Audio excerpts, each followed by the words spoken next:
There we go. Okay. Welcome to Fantastic Dimensions. Today, we're doing something a little fun.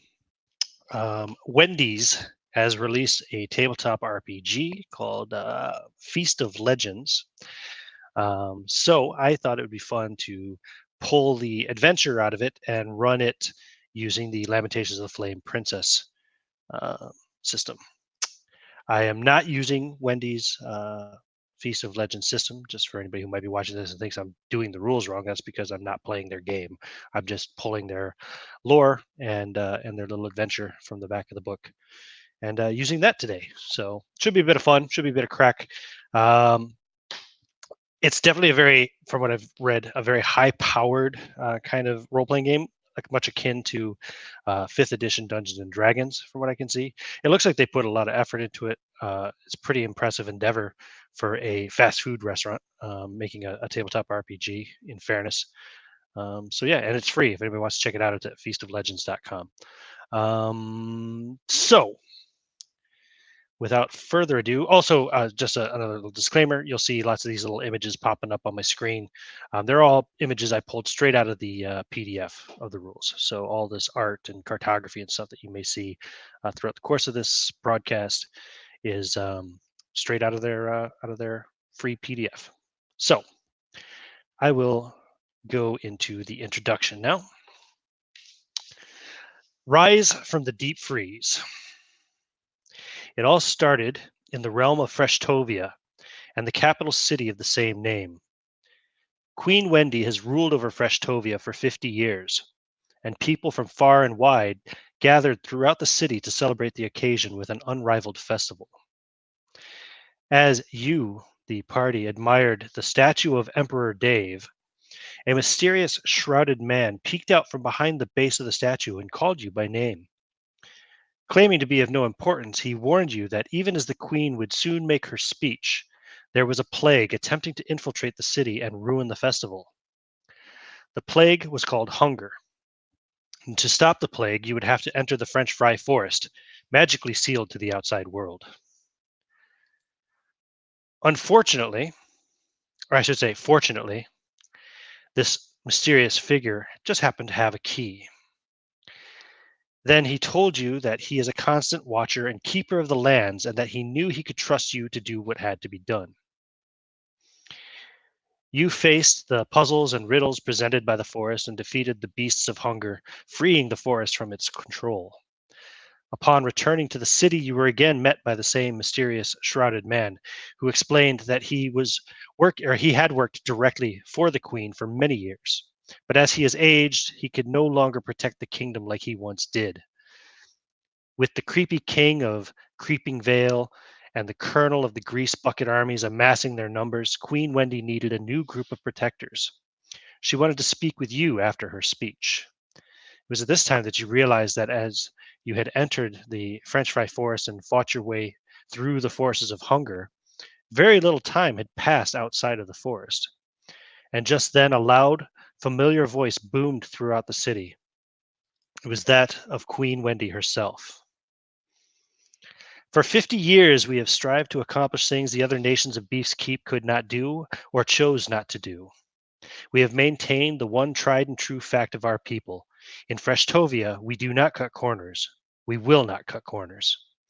As the deep freeze continues in the south, just know that we will not succumb to the pressure of some clown, because we are fresh.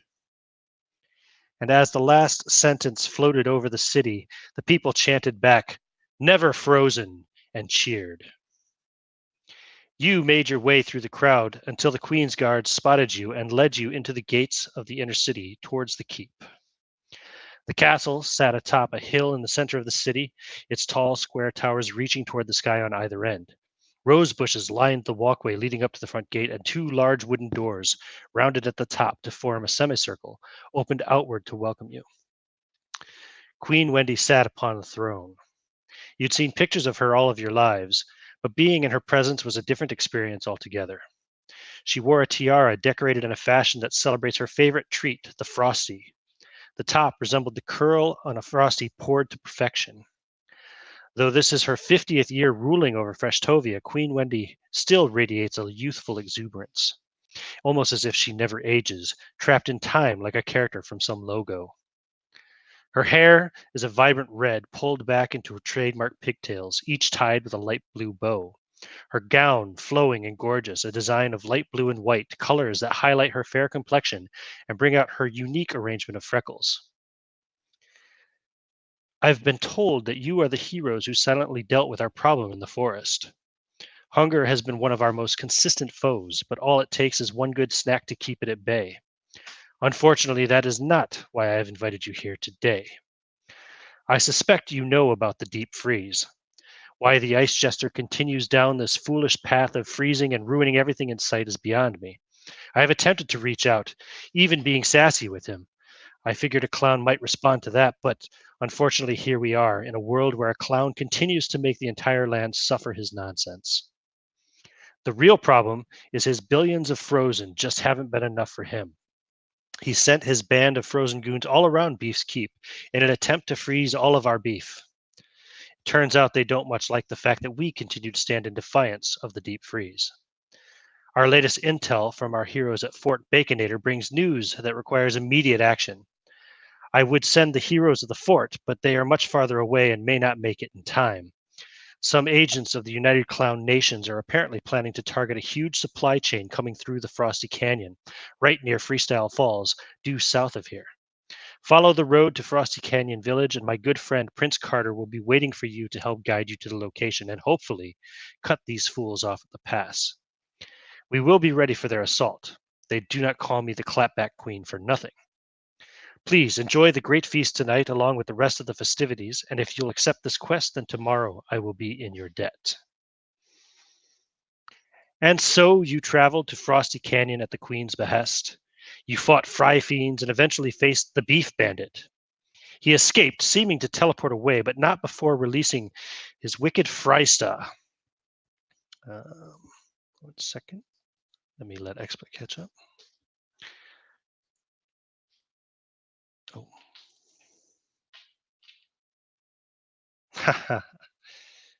I just totally wrecked it. Okay.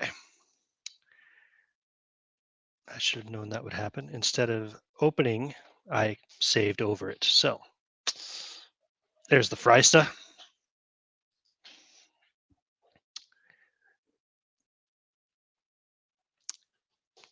Released his wicked Frysta from a nearby cart, a great beast with a hunched back, deep black eyes, long, sharp fingers, and tentacles swaying from its face. The Frysta exploded into thousands of ice crystals as you finally defeated it.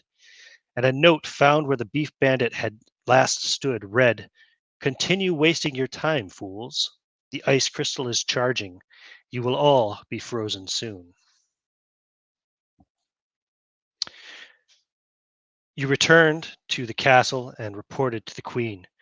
Disturbed by the note, she sent you to light the bacon beacon at Fort Baconator.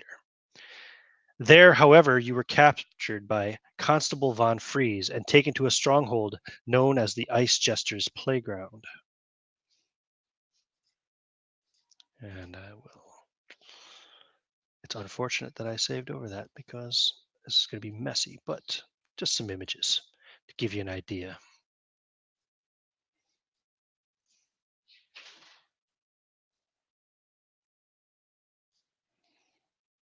Sorry, the Ice Jester's Playhouse. You fought your way free, facing Fry Fiends, Mimic Meals, and the legendary beast known as Mucho Pan, the Extra Bun. You faced off finally against Constable von Fries himself and two mini buns, but they evaporated into a million tiny shards of ice and dissipated into the air upon their defeat. Arriving back at the fort, you assisted the Order of the Baconator, led by Constable von Fries, led by, I hope if I read my own notes right, led by General Graham Crackernator, in driving the remaining Fry Fiends away and relit the Bacon Beacon. The general told you then of his plan to create a diversion for the forces of the Ice Jester while you snuck into the deep freeze to find a way to pass the Beef Gate. He told you of his contact in Biggie Vale who can help, but warned that the Ice Jester had recently targeted Biggie Vale and that you would have to deal with this threat before the contact would reveal himself. And that brings us to where we are now.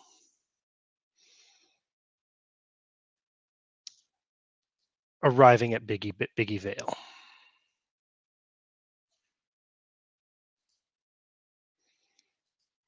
Now, as you walk into Biggie Vale, there is a chill in the air. An unearthly mist swirls around the double-stacked statue at the center of town.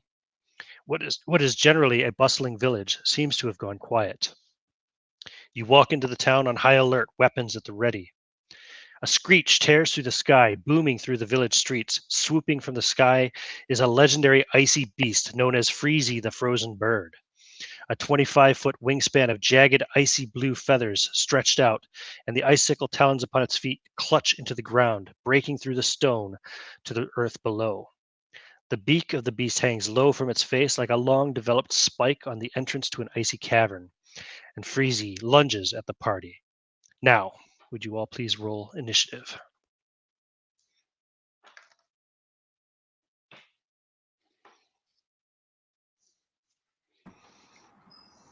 All right. Straight up D6. D6 plus or minus your dexterity modifier, yes. 5. I have a 6. Okay. Tater has a 7, but that will also roll down to a 6 because it's basically 6 segments. So 6, 6, a 4, a 2, and an 8 for Maze. Excellent. Okay. And yeah. So first to act, we will go with Maze. She had the highest roll of 6, but all the 6s will act simultaneously. So Crystal, why don't you go ahead and tell us what your character looks like and what they are doing? I'm playing Maze. She is an elf, relatively, I guess, a sort of young elf. A little, just under 200 years old. She's usually kind of quiet and more serious. Mostly only speaks when spoken to. Right now, upon seeing this beast appear before the crew. Let's see. She would like to. Gosh, it's so hard going first. All right, she's for now she's just going to just fire a single arrow from her short bow. How far up is this creature?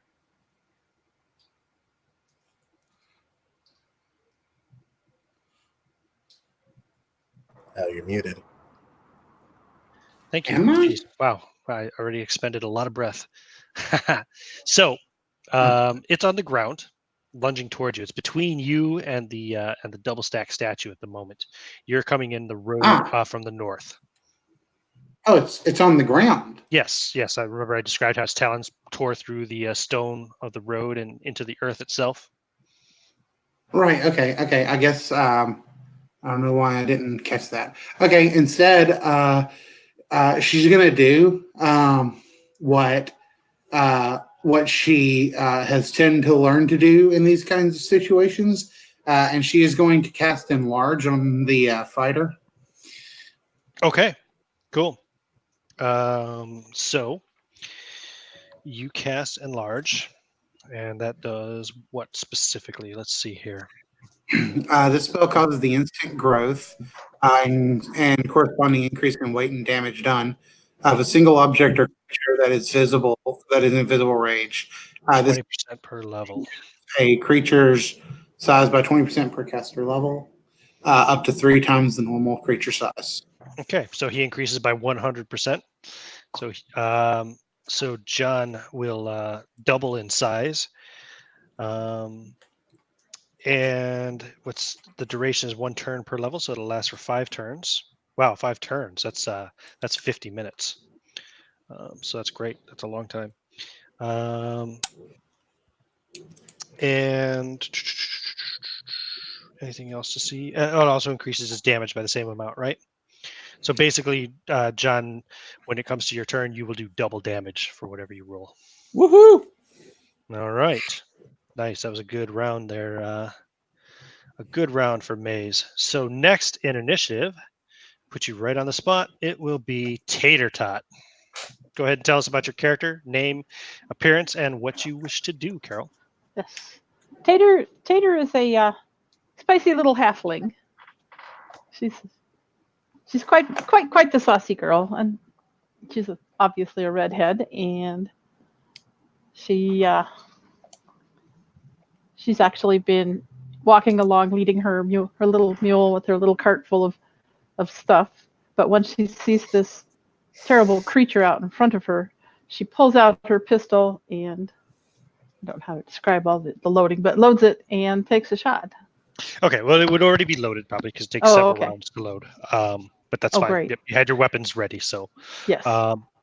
now, when you're firing a firearm, that is a flintlock pistol? Is that right? Do you remember? Did you buy a flintlock or a matchlock? I think I got the fanciest one I could, but I don't know that I wrote it down. The seven times Yes, price one? I got the 7 times price one. Okay, so it's a wheelock. Roll a d10.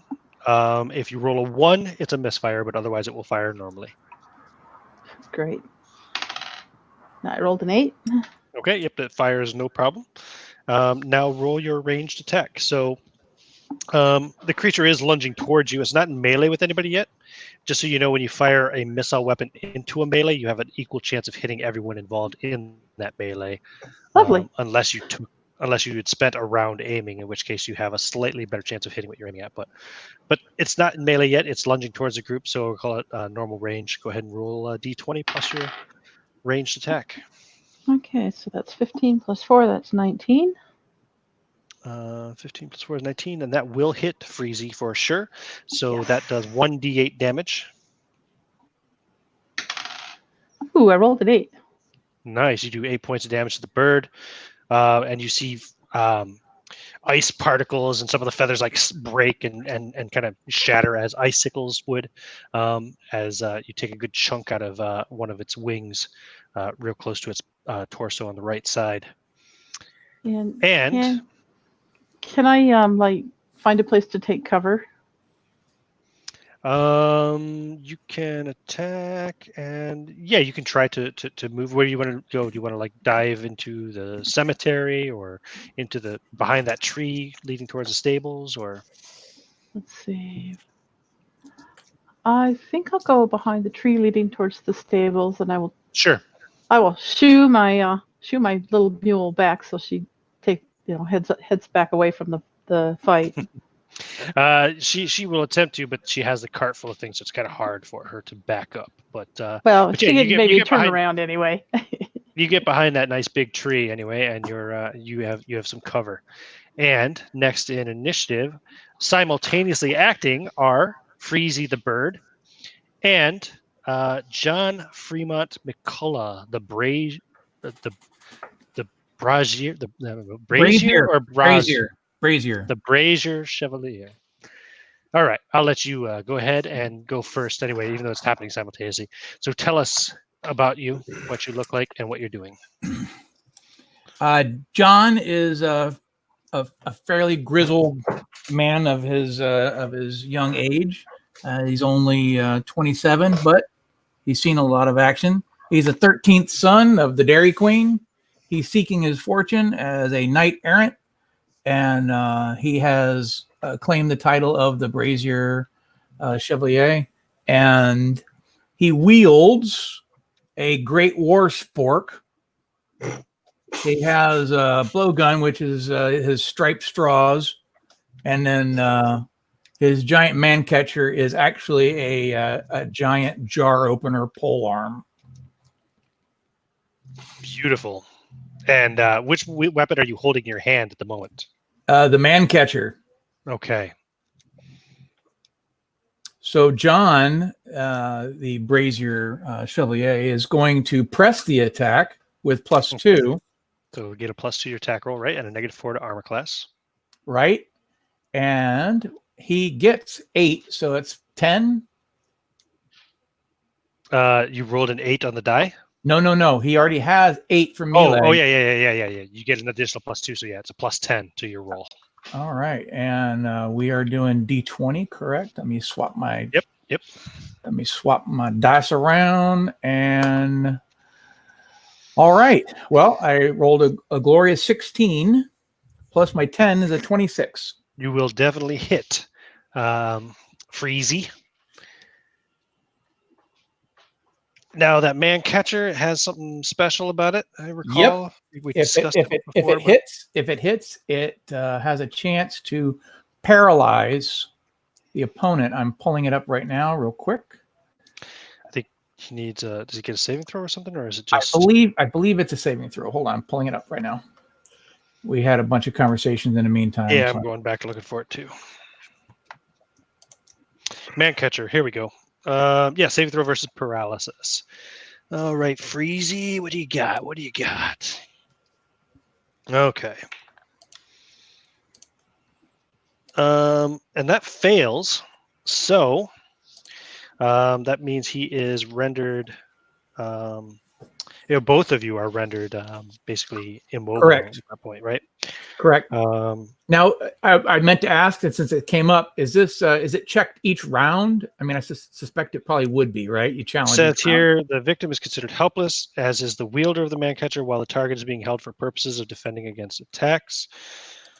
While the target is being held for purposes of defending against attacks, considered helpless. Okay, so yeah, he's helpless against attacks, meaning if you hit him, you automatically crit. I believe is how that works, and that's for everybody else. He can still attack, of course, but that lasts as long as you hold him with your man catcher. Okay. So I would say it probably goes right around his neck. Mm-hmm. And you're kind of pulling him down, like keeping him from trying to take off or anything. Now he can still attack, but he can't. He's helpless against attacks himself. Does the crit count for me or for everybody after me? It would count for everybody after you because that would make sense. That was your action. Yeah. Yeah. No, of course. No, I wasn't begging. I was asking. Yep. No problem. Okay. But he also gets to act. I need to do my damage. Oh yeah, go ahead and roll your damage, please. I have a D10, and he got a 7. And you're enlarged, so it's double. Yeah. He's got a 7. I guess 2 damage because of his strength, so that's 9. No, that does not affect damage. It does not. It only affects to hit. Yep. Okay. Very good. Then 7, 14. Okay, 14 plus the 8 done previously. He has taken 22 points damage. Ouch. Okay. He's hurt, but he's still going.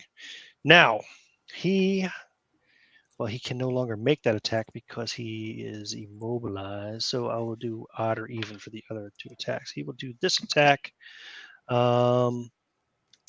And given the position where he is, he'll be making that attack against you. Oh, by the way, something I forgot to mention, guys, because this is, I noticed that this is a very, very, the monsters and stuff, they hit hard in this game. So I want you all to take an additional 20 maximum hit points. I want to ask a question real quick. So whatever your current maximum hit points is, raise it up by 20 points because you probably will need them. Before you do your damage, again, not begging, I'm simply asking the result of the spell. Does it also double his hit points because he's double the size? Oh, let me look and see here. Increases your size. Magical item properties. You do become stronger, heavier. Damage done is increased by the same percentage. No, it's just the damage done. As far as I can tell, I didn't see anything about hit points doubling. That's cool. No, I was just asking. Okay. Good. Because if so, that is brutal. Yeah. Nope. It's just the damage. Okay. But Freezy does do a wing swipe still and hits you as you lock the man catcher around his neck. And that is going to do, I will tell you in one second. I need to do my catchphrase before you do that, though. Say it. Where's the beef? Okay.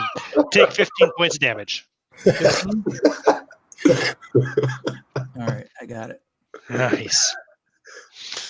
And we go to catch up Kundrathart. Yes. Can Catch up, Sunderthunt. He's a seasoned veteran of adventuring.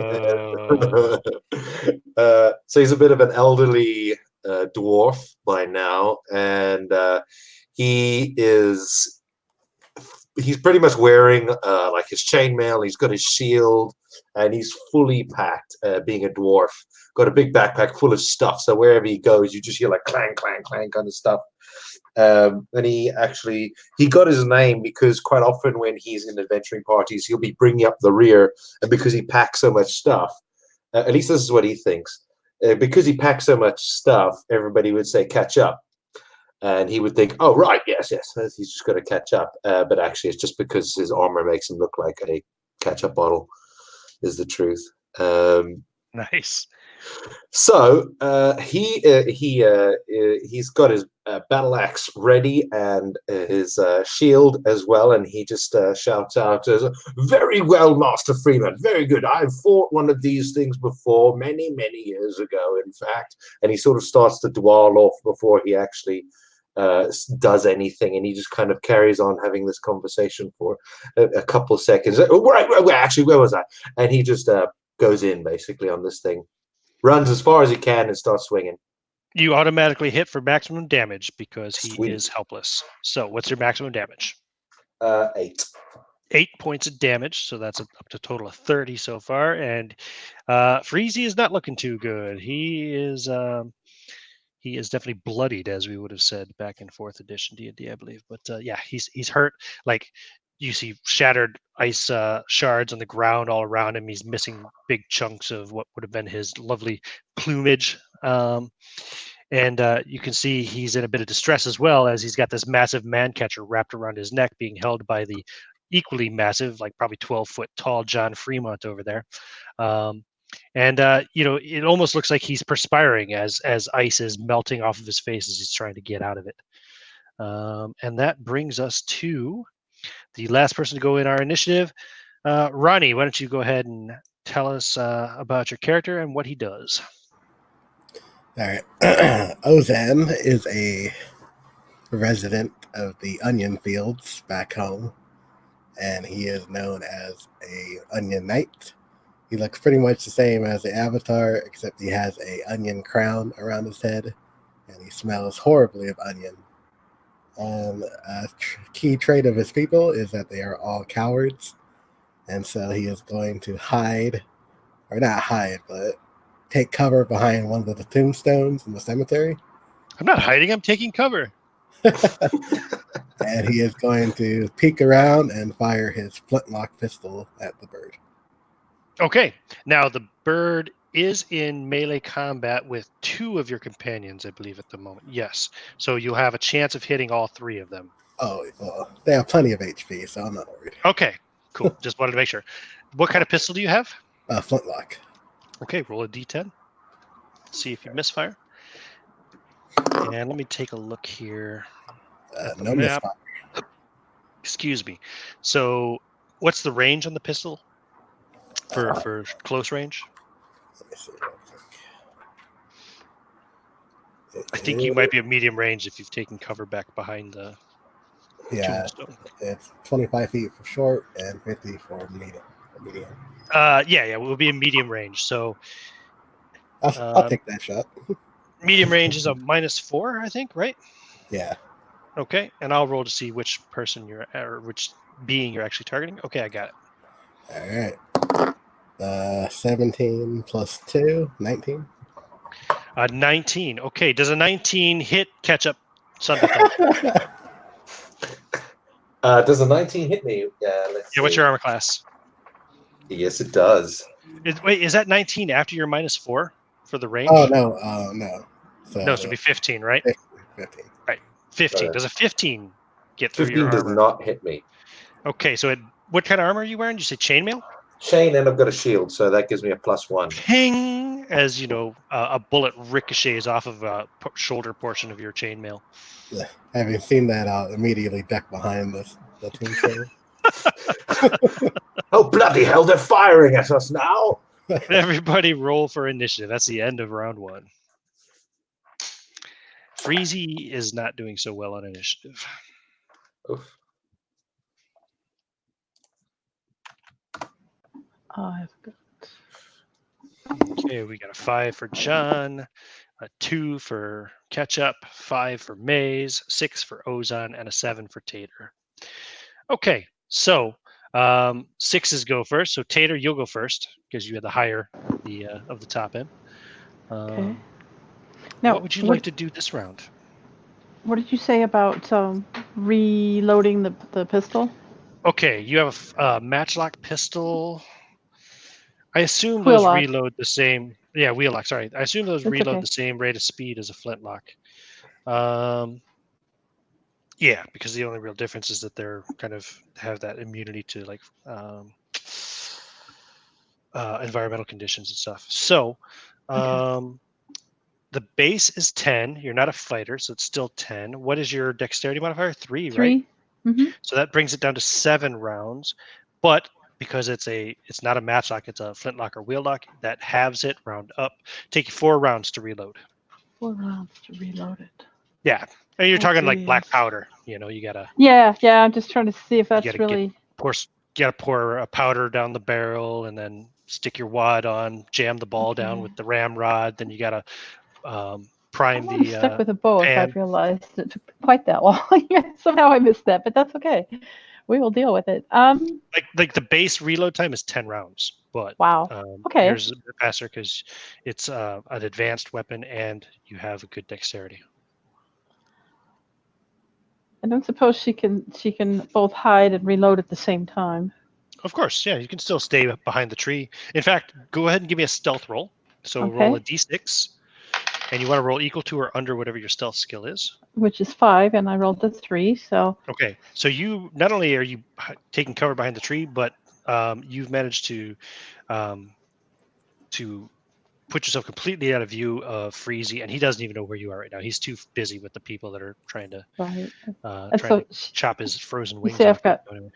4 rounds. 4 rounds to reload. Yeah. Yes. So she's going to. If you could see her sitting behind this bush, she would be. You would see her fiddling with her various, her 12 apostles thing and her. Sorry, yeah, you have the 12 apostles. That might speed it up, actually. I think that reduces it by 1 more round. Is it? Let's see. 12 apostles. Oh, it doesn't say there what it does. It's in here. I just got to look it up. Where is 12 apostles description? Firearms, powder horn, apostles. So it reduces the time by 1 more round. Yeah, so it'll take you 3 rounds. So yeah, she's sitting there, fiddling with her shot and her little 12 apostles thing, trying to get everything just exactly where they're supposed to go, and just like disappearing into the bush as she does so. No muttering problem. very quietly under her breath, so that you'd have to be like a foot away to hear her. Fair. But Next, then, basically simultaneously acting will be Ozon. All right, Ozon, seeing the halfling struggle to reload her pistols, he'll chuckle a bit and produce the second of his 4 pistols, and he will take aim. He'll spend the turn taking aim at the bird. Okay, so that means you'll have a 2 in 4 chance of hitting Freezy and a 1 of hitting John and 1 of hitting Ketchup next round when you fire. Yep. Okay, cool.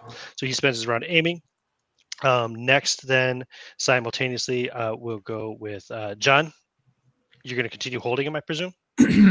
Indeed. Okay, you continue holding him so he's vulnerable to critical hits, basically? Right, but I got my catchphrase. Oh, please. May the fresh be with you! You hear mysterious groaning coming from inside the closed buildings around the village. And Maze, it's your turn. All right, so the bird's still being held, right? Yep. She's gonna run up and jab it with her spear. Okay, so that's a melee attack. It automatically hits for maximum damage. Yeah. So How much 6. is I believe it's 6. Let me double check. I want to make sure. Yeah, 6 is right. Yeah, sorry, you're right. I forgot. Cool. Okay, 6 points. And she can attack with that from second rank, so she's just going to be back as far as she can. Right. So instead of being like in the 5-foot square next to you, like 10 foot. Yeah. No problem. Yeah. Cool. All right. Then we go to that's Maze and John. Oh, Freezy and Ketchup are next. So Ketchup, you do your action, and then I'll do Freezy's. They're happening simultaneously, but Right. Seeing as I buried one of those blows in already, and he's being held down, he'll just go straight in for another swing. yeah, If he so can, another around its 8 head. points, right? Yeah. Okay, so it's now up to 44 points of damage. It's badly hurt, very badly hurt. The bird is making horrible sounds. It's melting rapidly now. It's really quite a sad sight if you didn't want to kill it so much. And the bird gets to make his attack. So he is doing this. He launches 4 ice spikes forward, and I'll pick randomly to say. Well, no. He'll launch them directly at John because John's holding him by the neck. That makes sense. So that does what? 4d4 plus 4. 5, 8, and 9, 10. 14 points of damage to you, John. Oh no, I'm sorry. You're helpless. It's not a melee attack, so it doesn't do max damage. Yep. So stick with what I said initially. 14 points of damage. Helpless is only when melee attacks. Yep, cool. Got it. Lucky. All right, cool. And that is the end of the round. Everybody rolls initiative.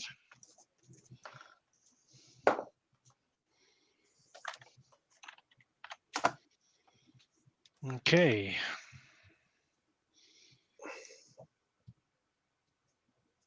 Tater, it looks like you're going to be first. I presume you're continuing to reload. This is your second round, right? Yes. Okay, one more round of reloading, and then you'll be able to fire again. Next, then, will be Maze. Maze, what's 6 with 8 in parentheses? I have a dexterity of +2, so I rolled a 6. Okay, yeah. Just write 8. That's fine. I can extrapolate from there. Okay. Cool. So you're next. Okay. Yeah. So she just she pulls her spear and then thrusts again, causing the damage. Another 6 points of damage. Beautiful. Yeah. Pierces through the ice, and you feel it pushing into flesh beneath. Maybe a little bit of blood starts spraying out now, and blood mixing with the ice as well. And we cut to the next person is John. You continue to hold it, I presume. Yeah, I'm just asking. Does the man catcher do any more damage, each round, or is it strictly okay? Okay. No. I am the Brazier Chevalier, and I have a license to grill. Ooh. Breezy and Ketchup go simultaneously next. So Breezy swings his does another wing swipe with his icy wings, and going to hit for maximum damage against John for 31 points. Ooh. And you're going simultaneously catch up. That was a melee attack, so it did maximum damage. Because so it's my turn now. And if the bird could talk, he'd say, "Stop with these horrible one-liners."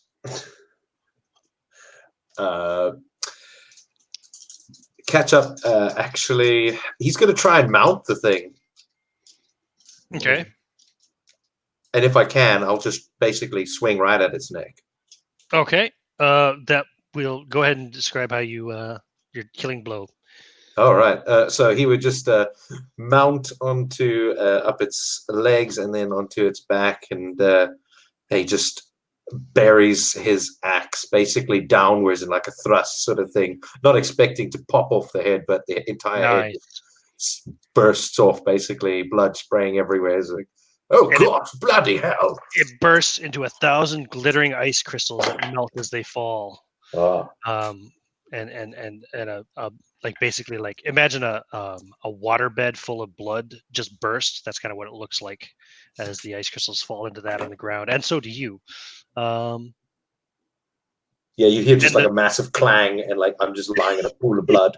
Like, and the bird is gone, and you can now see and hear doors opening around the village as people start to kind of poke their heads out of their shops and out of their houses to kind of to make sure that the bird is dead, and they come out and they start cheering, and you can already feel the air starting to warm up. I would imagine as all this starts happening, that Tater's still concentrating on getting her pistol loaded for the next couple of minutes. You had And one she more kind of round. looks You had around. another 6 Oh, seconds. look, it's gone. Indeed. Maze is going to walk up to catch up and offer him a hand to help him up, and she'll say, "You know, you really should stop trying to do those daring feats that make you look cool." he gets up. He's like, "Oh, thank you very much," and he wipes the blood away from his face, and it's hard to resist the urge of glory. You see. And a man dressed in a really kind of pompous and frilly suit with a big collar and the big frilly collar comes walking up to you and says, "Oh, thank you for defeating Freezy. I am Jermaine Decline, mayor of Biggie Vale. You must be the heroes sent by the Queen." Ozan will interject himself from the tombstone and walk past everyone and say, Yes, I've saved your town from the horrible freeze monsters, and no more hunger will abide you. Wow. Thank you. He comes up to shake your hand, and then he kind of recoils a bit and goes, "Oh, an onion knight." And he Yes. kind of plugs his nose. Well, please feel free to stay in our town as long as you like. I offer you free lodging at our inn.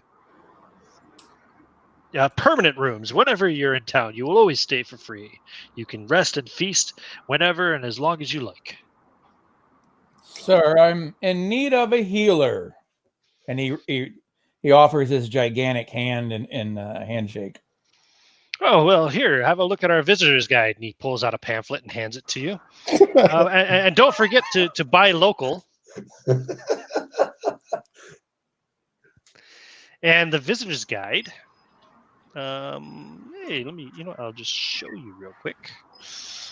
I like to imagine that he has to like take both of his thumbs and just like very carefully pull them apart, and then use like one eye to kind of like look down.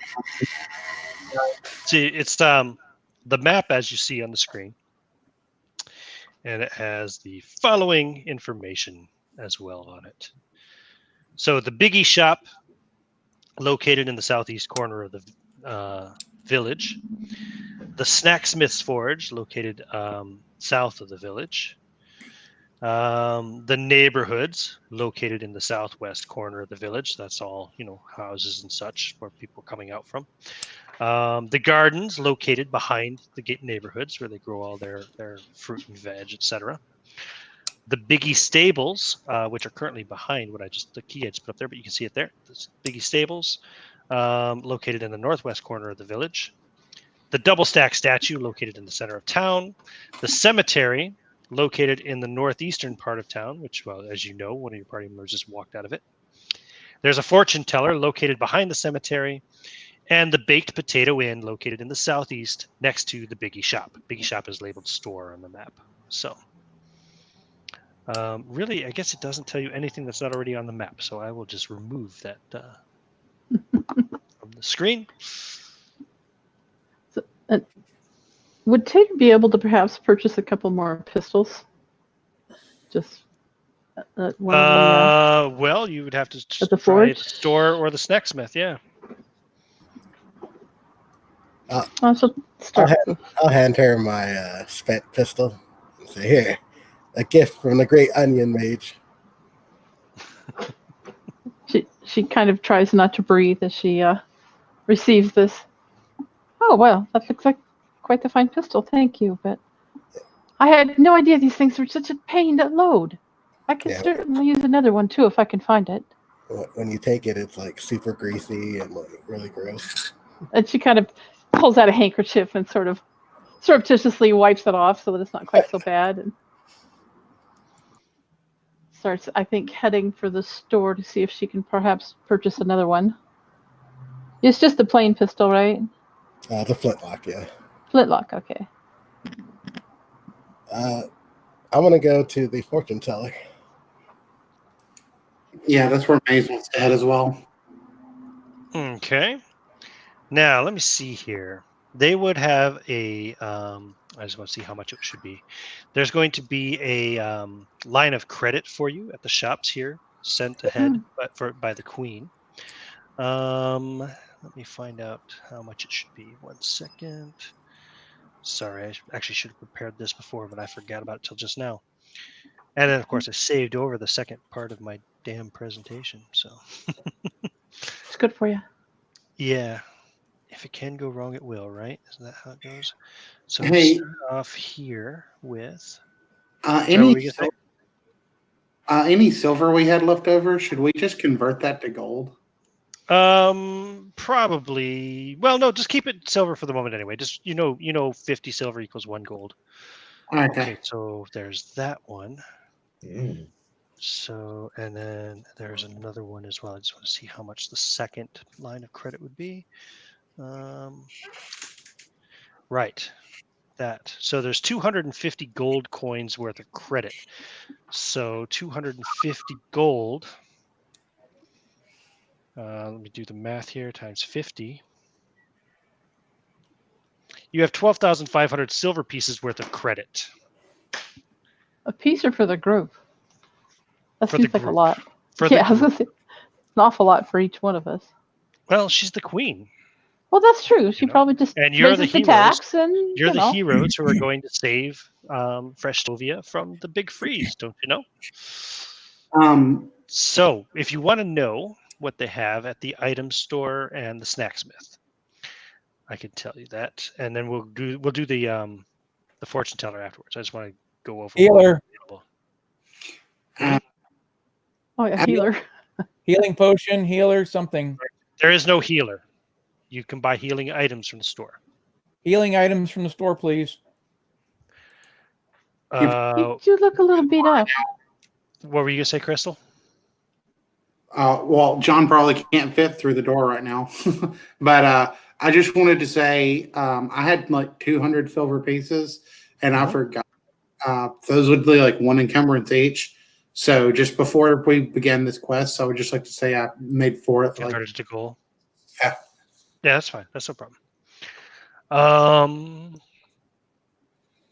So let's see. Basically, any items available, any items that you can find on the equipment list in the core rulebook are available here, pretty much. I mean, within reason. Okay, they probably don't have a Corvette. You can't buy a frigate here, but otherwise, like animals, containers, miscellaneous equipment, weapons, armor, all of that stuff is available. Guns, ammo. Healing. Yeah. Now, for healing, what they have. Looking for the special sauce. There are specialty items for healing, okay? They cost gold pieces each. So a chicken nugget costs 5 gold and heals 1d4 hit points. Really? A strawberry lemonade costs 10 gold and heals 1d12 hit points. Or a regular lemonade costs 7 gold and heals 1d8 hit points. Obviously, the best value for your money is the strawberry lemonade. Strawberry lemonade it is. So that will cost you 10 gold, which is 500 silver. Okay. For one of those. Are you spending your own silver or are you using the credit? I'm using the credit, of course. Yeah, How many do you want? Hold on now. That's the group's credit. I think we should all get some. I tell you what, All purchases are to a vote. If there's any objections, I'm happy to share all of the damage that I took amongst the people who didn't take any. I'm just saying we should have it up to the vote. Yeah, we'll put it up to the vote. Well, by all means, I think everyone should buy some. We should all have strawberry lemonade. I vote that we allow the guy that I enlarge so that he can take all the damage for us and also take the crap out of the stuff for us. Buys all the potions that he needs. How many strawberry lemonades do you wish to buy, John Fremont? Well, let's go. I refuse to say fully because it's too long. Let's do it one at a time. Okay, you drink one, so that's minus 500. Okay. And it heals 11 hit points. 11 hit points it is. I will drink a second one because I am large and thirsty. That's true. He's like 12 foot tall right now and probably 400 pounds. Yeah, who's going to argue with him anyway? That heals 9 more hit points. And that was delicious. So I think a third is in order to ensure that I have a proper taste test gun. 8 more hit points. All right. So that is here, here, and here. Okay. I could do with at least one more. Okay. One more. That will be 7 more hit points. Oh, they're just getting like 1 point lower with each roll. Just going down, down, down, down. You're starting to develop an immunity to strawberry lemonade. No, not No. really. If we buy any, do we have to consume it now? No, not at all. You can buy them and take them with you. You can what I'm get them in thinking. nice little bottles with twist-off lids. Okay. I think we should each have at least one on us. I agree. And he will take another one at the advice. Particularly him. You're going to drink another one? Or you're Correct. Just take another one? Oh, well, I was just offered to take another one, so I will, yes. Okay, that will heal 4 hit points. My All right. goodness. Yeah, I'm seeing a depreciating value here. So we're going to stop That's there just for me now. rolling the dice, but, that's just the way the dice rolls are falling. You now have 10,000 coins worth of credit remaining. He's going to hold off for now. Ironically, you have used, I think, literally, if you were to split it up into 5 even shares, you've literally used your share. If you were to do that, just saying. Right. But I'm thinking. But I am twice my size, so I should have 2 shares. Oh, well. But then you'll have to give it back when you shrink.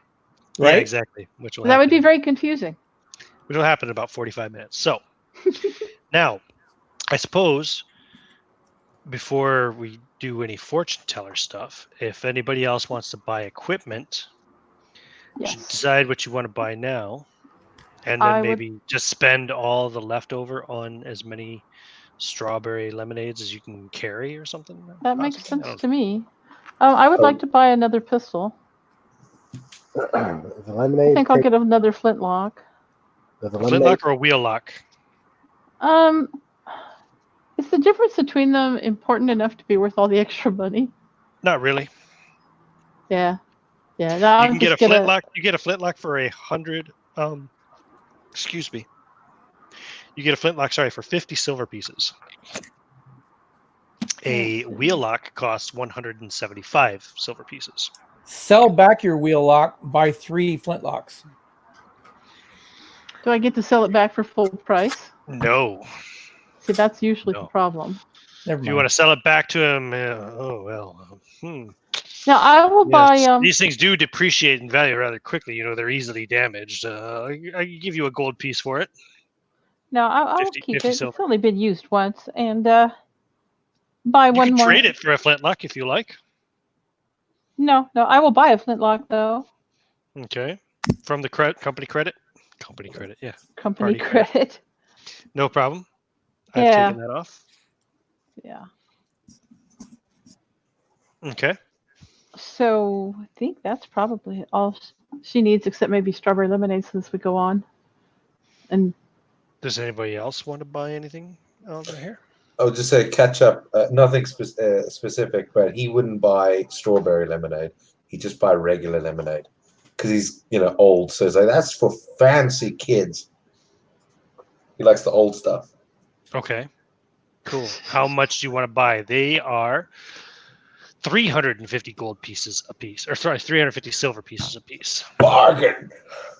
Don't think that's the best buy. I will buy 3. Okay, so minus 3, that's 9, 1,050. Okay. And you get 3 lemonades. They each heal 1d8 hit points. I will buy 3 strawberry lemonades to go. 3 strawberry lemonades, that's minus another 1,500. So they each heal 1d12 hit points. Do each of these items take an encumbrance slot? Yes. Oh, Each one counts as a single item towards your encumbrance list. okay. Just like a flask of All oil. right. So, if I could, I would buy 2 strawberry lemonades. Okay, so that's another 1,000. Because Tater loves strawberries. Write that down. You get 2 more. That's 1d12 each. I'm sure Tater And I does was- love strawberries.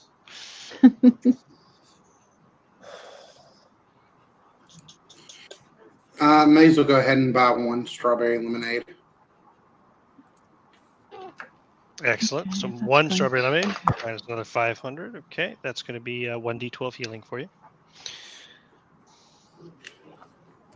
As we are about to find ourselves in imminent peril, I think everybody should have at least 2 strawberry lemonades on their person before we leave.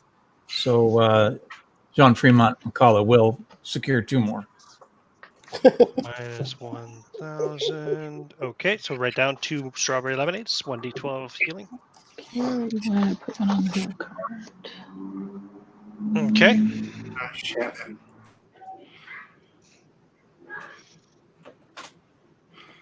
Everybody good? Anybody else want? Did you buy anything, Ronnie? Ozan? Yeah, I bought the 3 strawberry You bought 3? lemonades. Okay. Oh, yeah, you did. Okay, cool. Just want to make sure everybody's getting a churn, getting a I will chance. also inspect their onions. See how Everybody's money is good here.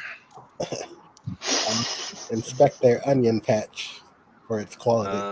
Let's see. I gotta go all the way back down to the proper page. Because I'm currently in the items section. Okay, back to Biggie Vale. Sounds like a rapper's name or something. Yeah. Or Batman's girlfriend. Biggie Vale, right there you go. Batman's ex-girlfriend before he was Batman. Hello. There is no before. It is just Batman. Wait a minute. Did I miss the description? No, that's in here. The gardens. Yes, the gardens. So the gardens behind the residential area remind you of Freshtovia's lush gardens. The gardeners are working away now, have gone back to work. They're quite friendly, but they will kindly ask you not to loiter too long in the fields, of course, Mr. Onion Mage. They're growing all kinds of vegetables. The onions are quite nice, but not as nice as they are back home because, of course, you have the best onions in all of Beef's Keep, This is unacceptable. This unacceptable. Who's in charge of this field? The queen. Oh. Well, I'll have to talk to the queen about this because this is just unacceptable. Yes, you should do that. Yeah, I will. What is your name, kind sir? Bill. Bill. Gardner Bill. I will write your name down, and I will make sure to spread your name throughout the onion fields back home and your terrible quality of onions. Last name B. Got it. And then I will write his name down, and then I will be on my way to the fortune teller. Okay. So you still have some remaining credit. You want to take that in strawberry lemonades? Absolutely, John. We'll take 2 more strawberry lemonades. We don't even know if the fortune teller costs money yet. Can we just? Well, fair enough. Actually, I don't know if she does either. I don't think she does. Let me check. Fortune teller. So behind the cemetery, there is a large tent that houses the. Hold on a second. Somebody needs to be muted. I don't know who it is. Let's mute you all. You should all be muting yourselves anyway when you're not talking. There we go. All right. Let's see. Behind the cemetery is a large tent that houses the famed fortune teller, Frostina Lespoon, known for reading the futures of heroes throughout the years. There is a large gray tent in the northeasternmost corner of Biggie Vale. The opening is a flap that sways in the breeze, and there is a blanket of fog billowing over your party's feet as you walk into the tent. As you walk inside, you're greeted by an older woman dressed in the traditional flowing robes of the Order of the Frosty. Her wispy white hair contrasts against her gorgeous skin. She sits behind a large table with cards flipped out across the top, hovering hands above the cards as if drawing some sort of power from them. Please have a seat. I have been expecting you, Ozan of the Onion Order. I'm Frostina the Spoon, and you are running late. The Major's never late. What'd you say? I was gonna make a joke, but it's too lame. Yes, I know you were buying strawberry lemonades at the store. Please, sit. We must get on with this. Yeah, I'll sit down. Your friends, I'm sure, will want their turn as well. All right, I sit down. Okay. So, first we will detect how you will interact with the physical world. Please roll a d20 and add your strength modifier. Oh, God. A 10? Okay, a 10. You will have a feeling of calm and completion. You are at ease with the physical world around you, letting the negativity of these times flow over you as though it does not exist.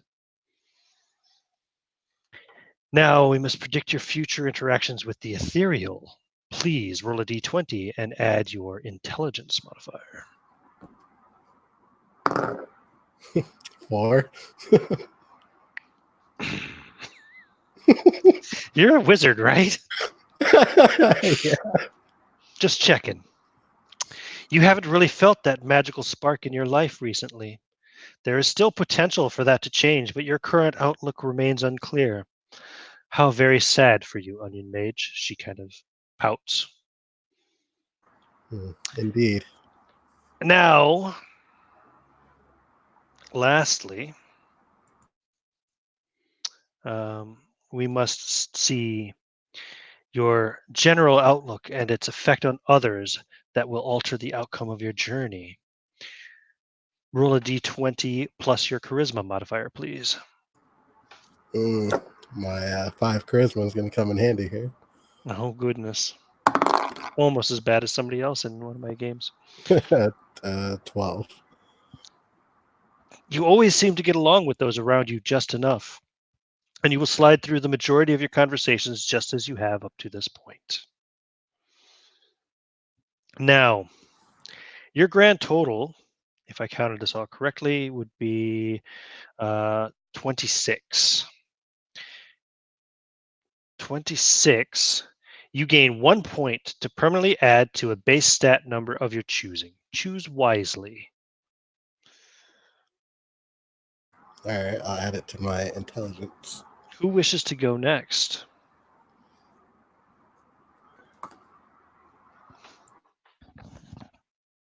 Anyone? Anyone at all? You are the great hero sent by the Queen. Surely you're not afraid of a little fortune teller. May steps up. She'll go next. Ah, Maze. Yes, I have been expecting you. Please, roll a d20 and add your strength modifier.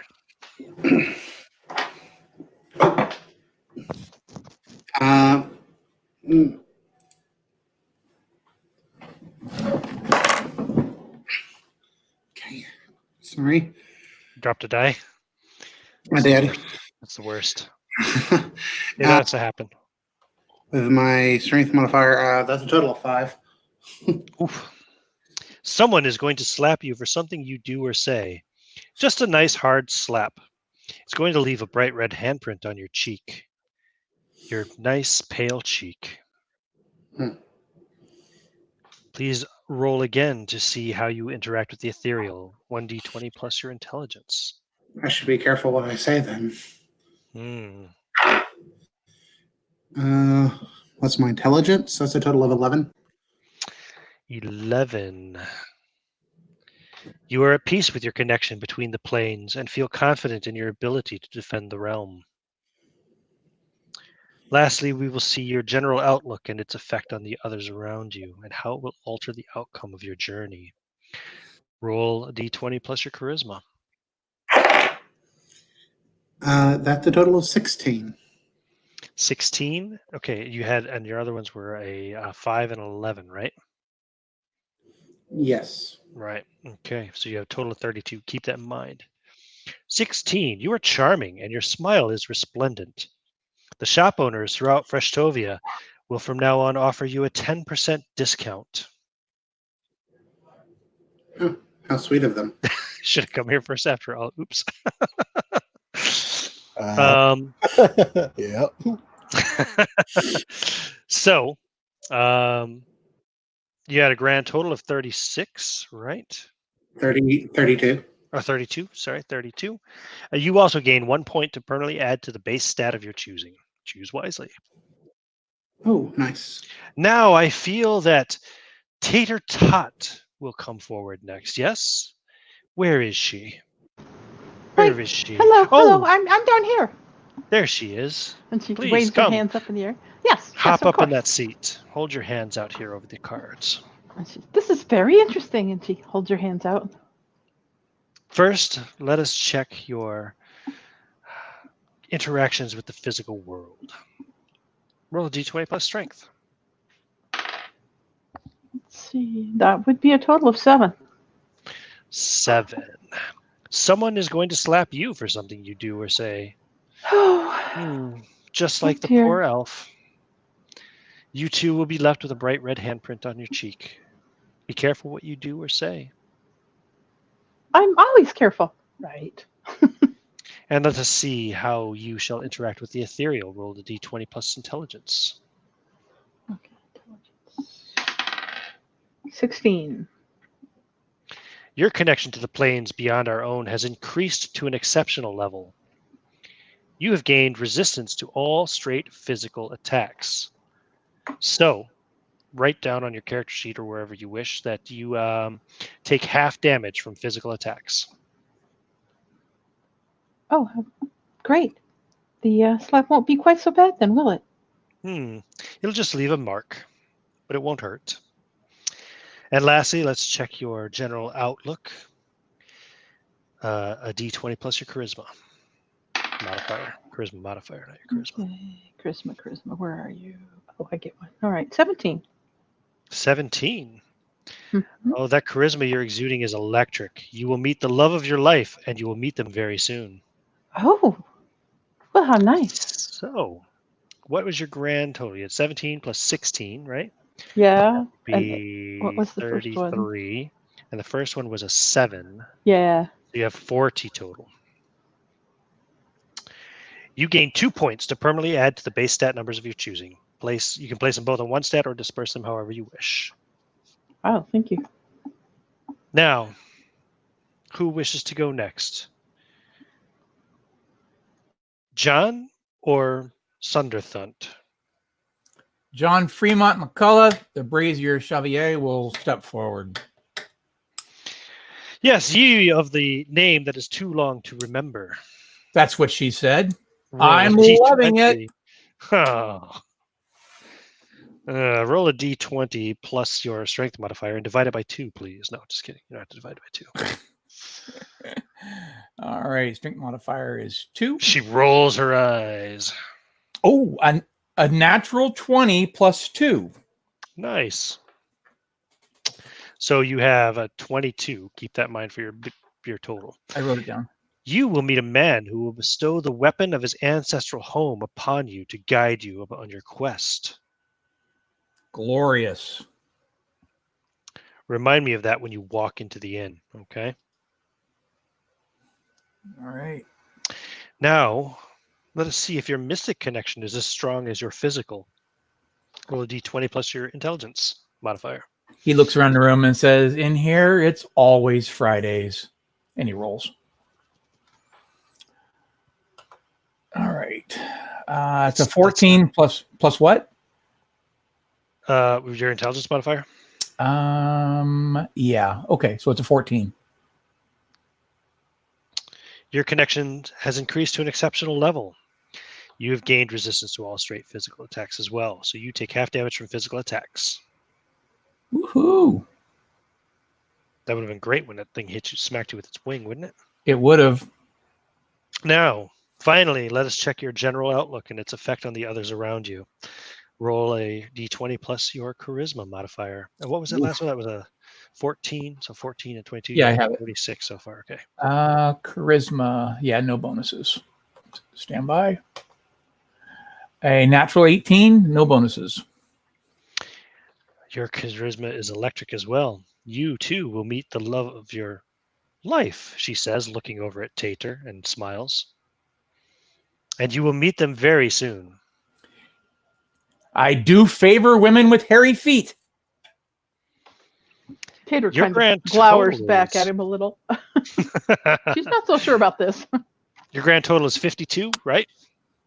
So 52, you also yeah. gain 2 points to permanently add to your stats. You can add them to 1 or to 2 as you wish. All right. And last, catch up, Sunderthunt. I sense your trepidation. Do not fear.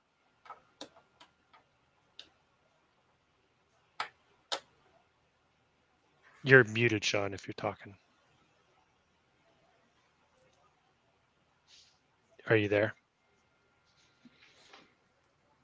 Oh, there. I unmuted you. Yes, you Maybe muted me. you didn't find a mute. Yeah, I mute everybody when there's background noise. No worries, no worries. Yes, he was just kind of actually looking at the kind of drapery in her tent, and so I was like, "Oh no, I wasn't hesitant. I was just wondering what I'm doing here." Yes, of and course. He sits down and he's like, "Oh, I love parlor games. What shall we play?" Roll a d20 plus your strength modifier, please. She says ominously and mysteriously, because you don't know what that means. 20. 20. That's the Indeed. modified total. Yep. Cool. Yep. Oh, well, You will find a bag lying in the street containing 200 gold coins. Excellent. Could buy more lemonade. Now, roll a d20 plus your intelligence modifier, and we'll see how you have been interacting with the ethereal in the near future. I got 13. 13. You also have resistance to all physical attacks. Your connection to the planes beyond our own has increased to an exceptional level. Looks can indeed be deceiving. And finally, we will see your general outlook on the task before you. Roll a d20 plus your charisma modifier. 16.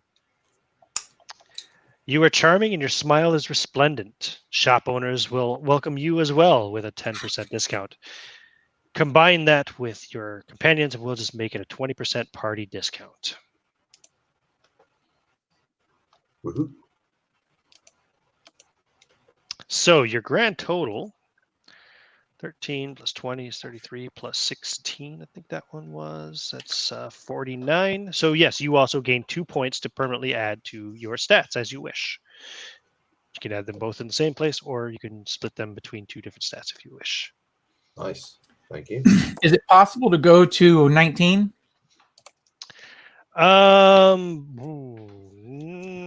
I don't think so. I don't think it would have any benefit. Well, I guess it could. I wasn't necessarily going to. You won't get an curious. extra Mechanically. bonus to your modifier per se. Oh, you would, wouldn't you, though? Because, yeah, 18 is +3. Let me see. You know what? Yeah, we'll go for it. Why not? It's fantasy. You can have a 19, and then you get a +4 modifier to whatever that. Yeah, I've always said 19 is +4, and then 20 Makes is sense. +1. Yeah, that's the max usually. Yeah. That makes sense. Very good. Sounds good to me. So I went ahead and added that 1 to my con because my con was at a 12, so I raised it to a 13. So Gives now, you a +1 hit point per level, so you get 5 additional hit points. so now every single one of my stats has a positive modifier. Jesus Christ. I rolled God tier on this. All right. Now I'm just Well, rearranging my I items. must bid you encumbered. farewell and wish you all the best of luck on your journey.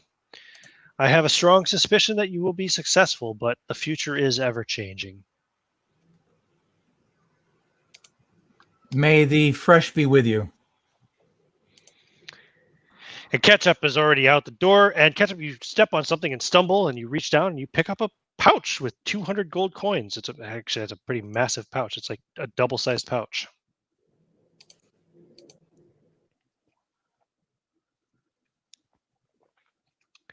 Tater and John bump into each other, both trying to exit at the same time. Is that how Tater gets slapped in the face? No. Like Well, that's how John I mean- gets slapped in the face. Tater glares at him. Careful where you walk.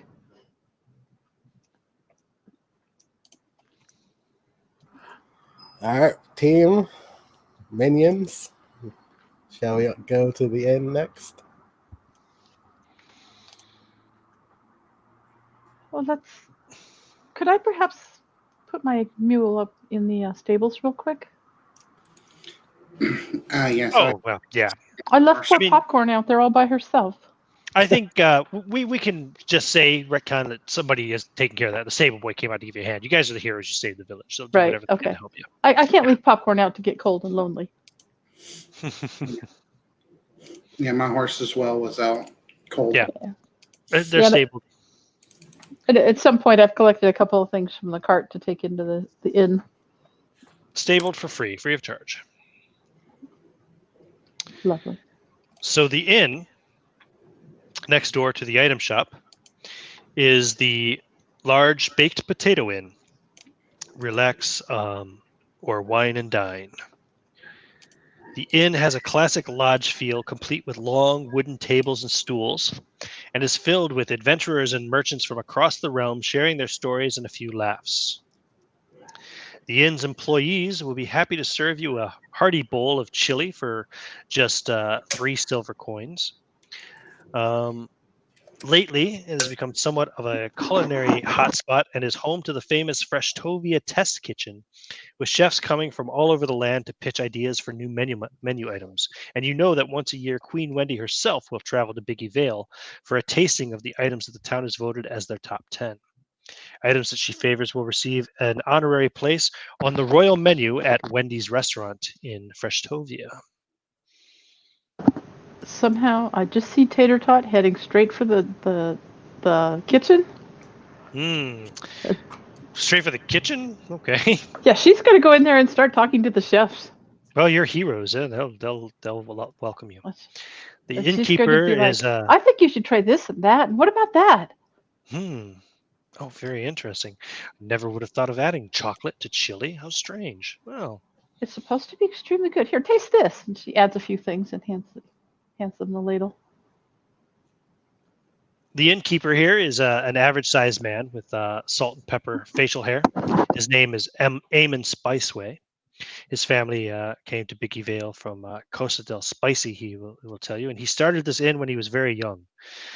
Please make yourselves at home, and I know you've already heard it many times, but I also want to thank you for ridding us of that awful flying beast. The mayor has already spoken with me, and the first room upstairs on the right is yours whenever you need it. It's plenty of space for all of you. It's the It's the special suite. It's well, actually, it's the royal suite where the queen would stay when she visits. But well, if you're here on the same day when she is, I guess we'll have to deal with that when the time comes. But anyway, please, let me get you some chili on the house and some cold sodas. And you would notice two people of interest as well. There is a man sitting in the back corner of this large room with a hood over his head, 3 pieces of leather hanging over his forehead that resemble fangs and a forked tongue. He's sipping on a large iced tea, and he waves you over to him as you walk in. Perhaps as you turn to maybe consider accepting his invitation, however, another man walks up right up to you, John, and says, "You are the great warrior who held the beast inert while the rest of the rest of your allies put it down. Is that correct?" "Never have I seen a man of your stature." Yes, it's almost magical. You're muted, John. Well, John? damn it! I was saying all kinds of cool stuff. Let's say it again. Yes, I realize that in my current state, I am finger looking good. Well, I wish to present you with the ancestral weapon of my family. This is the ancestral spoon of Biggie Vale, and he presents you a large spoon. It's like a 2-handed spoon. This spoon has guided many great warriors in my family through the franchise wars of old. It hits harder and strikes with double the force of any other great spoon. I welcome this gift, and I will use it to smite those who would stand before the freshness. Now, this spoon, this great spoon, does 2d6 damage, and you get advantage on attack rolls against any ice foes.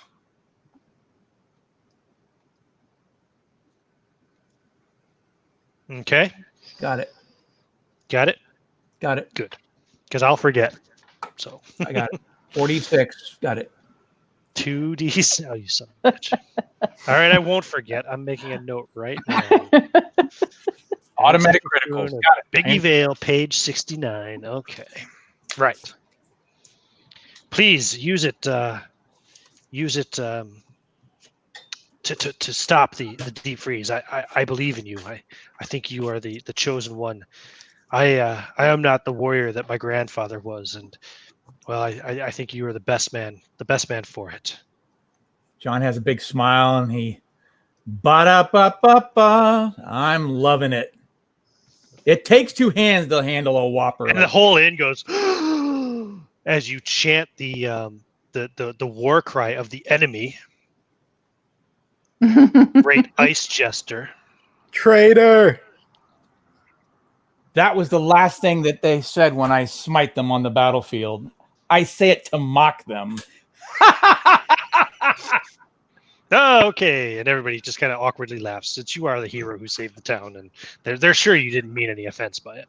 And I'm 12 foot tall. Yeah, that too. Don't know why that affects people so much. Maybe not for much longer. Probably only for a few more minutes, but yeah. But the other man is now still impatiently waving you over to him. Like, what are you talking to that yokel for? Come here to me. I'm a mysterious hooded figure in the corner looking all Strider-like. All right, Except he's weird. I'll take the bait. I'll go over there. He puts his hood down, revealing a scruffy face and eyes worn by time, spent on the edge of the beef gate. I am Darren Matthews, but people around here call me the Snake, on account of my ability to sneak in and out of just about anywhere. I have heard rumors that you are the group that defeated the Freista and drove Constable Von Fries out of Fort Baconator. Is this true? Before we do that, So, like, have you just adapted the name, and that's why you now wear the hood that makes you look like a snake? I guess it's just a coincidence, he says, awkwardly. Okay, well, yes. The plot thickens, along with the soup. Well, are you the ones or not? My friend, General Yeah. Graham Crackernator, had told me I'm to the watch hero. out for such a group. You Maybe. alone? Of course. An onion mage, he says, and he kind of shrivels his nose a bit. Who else would? But mighty onion mage. Well, if anyone can root out the evil in the deep freeze, it just might be you guys. I know how to sneak through the beef gate, and I can guide you to it and show you the way inside. When you are ready, fully equipped, rested, whatever it is you need to do, once all of your unfinished business is taken care of, let me know and I will take you there. But be sure you leave nothing unsettled, for there may be no coming back once you pass the beef gate. Catch up just, he says, so I know how to get past the meat gate and the elbows, John. You like elbow me in the shin? Yeah. Yeah, probably the knee at least. And why are you doing this, Mr. Snake? What is your goal? Well, I told you, my friend, General Graham Crackernator, he told me that you would be coming and that you were going to try to stop the deep freeze, to put an end to the Ice Jester's plan to freeze all of Freshtovia, at least all of the beef. My gain is the same gain of every free citizen of Freshtovia. Keep the meat fresh. Stop the freeze. May the fresh be with you. Indeed. And also with you, he says. All right, should we do we have more credit left? Should we buy more strawberry lemonades? You do have some credit left, yes. And Strawberry somebody picked up lemonade a pouch of 200 gold. Yeah, we should probably stock up before we go. I think we should have a couple strawberry lemonades right now. Oh, Two more find strawberry lemonades. Yes, thank you. Really? Are you still hurt? Yes, Okay, so you're going to go back to the shop and buy 2 more strawberry lemonades? correct. And he's going to drink these Okay, I'll tell you how much they heal. at the same time. So roll them both. 16 hit points.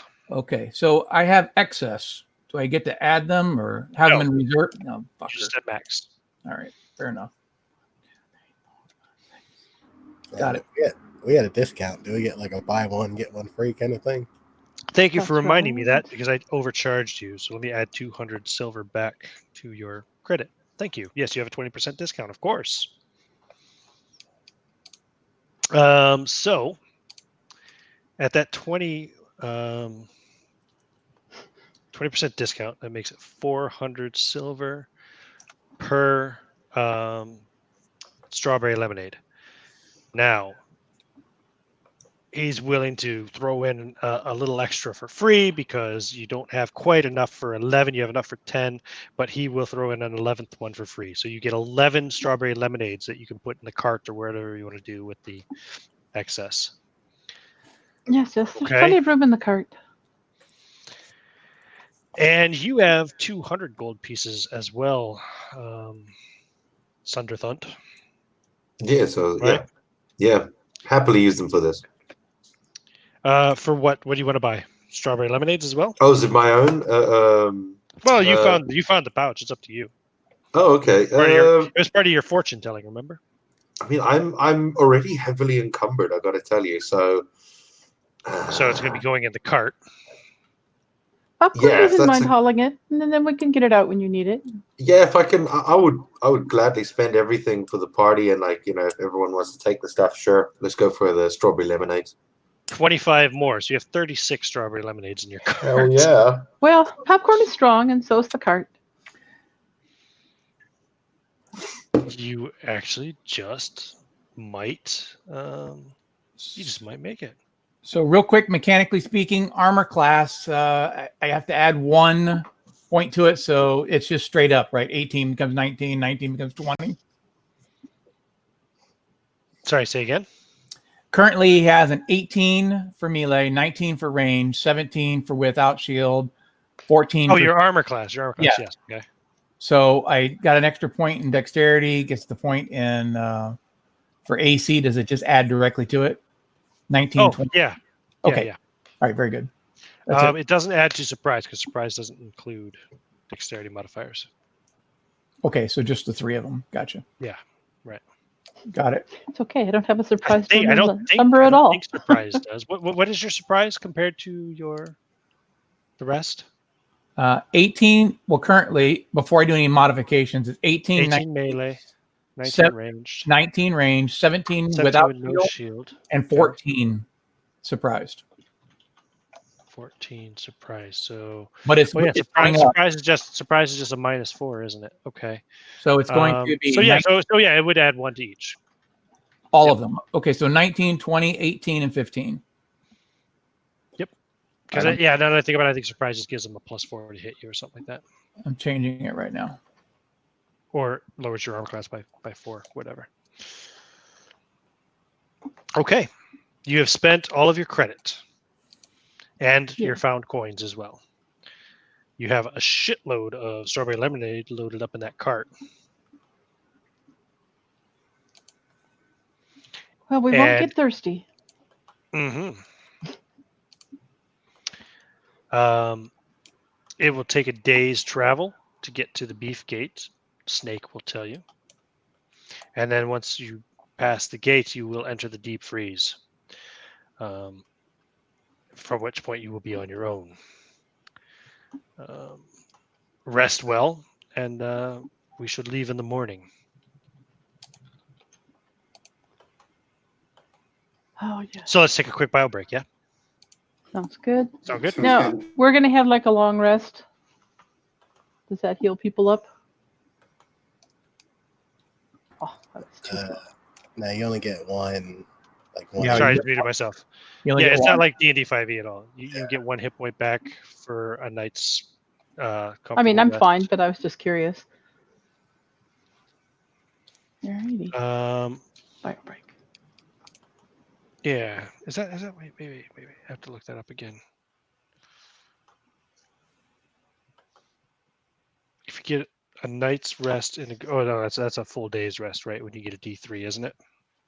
Yeah. Yeah, so you only get 1 hit point for a night's rest. That's right. Cool. All right, I'll be back. I gotta use the toilet.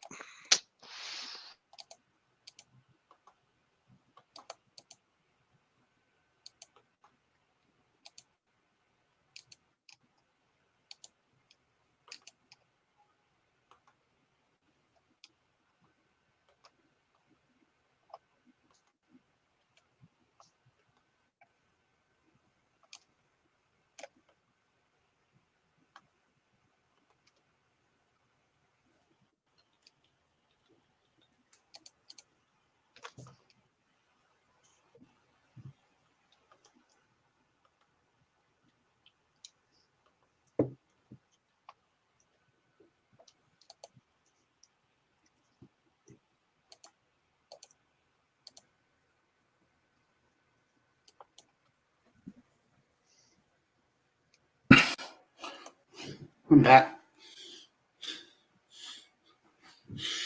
Did the DM say we were going to rest overnight? Did he say? Did he? I think he did, yeah. Did he say we had to go in the morning or something? Okay, cool. So I can get mine large back. I'm gonna actually cast one of mine large on myself. And use the empty one to prepare reduce in the morning. That's a good idea. So we have like a debuff spell. You know, it also wouldn't be a bad idea to cast Enlarge on the elf because, like, if the fighter, especially if the fighter's just holding them down, and then the elf can go in with either her spear or her sword and start doing double damage automatically. Yeah, that's true. Maybe I should just keep them alive then.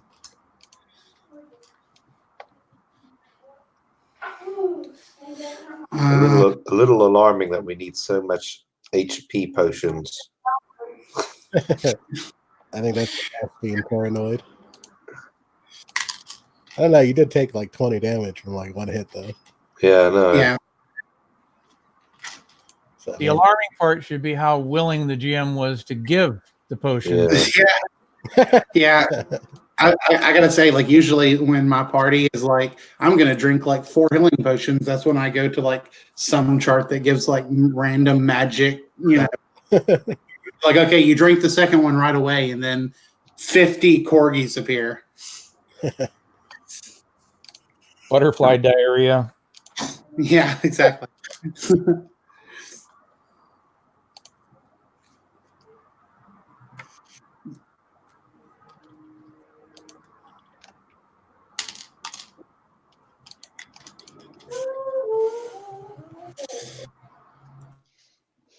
Okay, now I can take a moment quickly to fix the damage it did to my presentation earlier. God, I still can't believe I fucking did that. It was so dumb.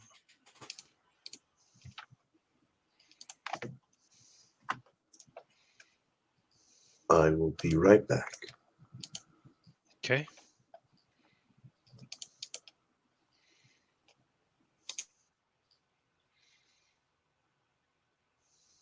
I'm trying to see if there's anything I could cast now to like have another spell tomorrow. Oh, you know what? Yeah, I'm gonna go ahead and cast. We did get a rest, right, GM? Yeah, you're gonna sleep in the inn Okay. tonight. I'm gonna cast Locate Object. I want to locate a spoon, and I'll manage to do that. And I'm gonna memorize Force of Forbidden in the morning. You're gonna locate a what? A spoon? Yeah, spoon. Oh, okay. Yeah, sure. I mean, you don't have to cast a spell to replace it. You can just replace it when you. Oh, can you? Okay, I thought you had to cast. Yeah. no, you have to cast the spell. You do? Yeah. No, you don't. Yeah, I thought. Yeah, you can't just erase it. You have to cast it. Only clerics can do that. Really? Yeah. Wow. That's usually I've been playing this game. I never knew that. Yeah.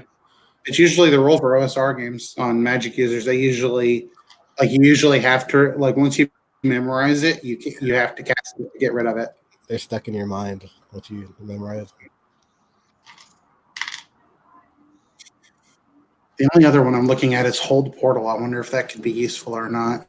And you know, some of those situations where if I cast it, Wow. Yeah. Look at that. So the spell remains in memory until cast, and once cast, fades from the mind like a dream.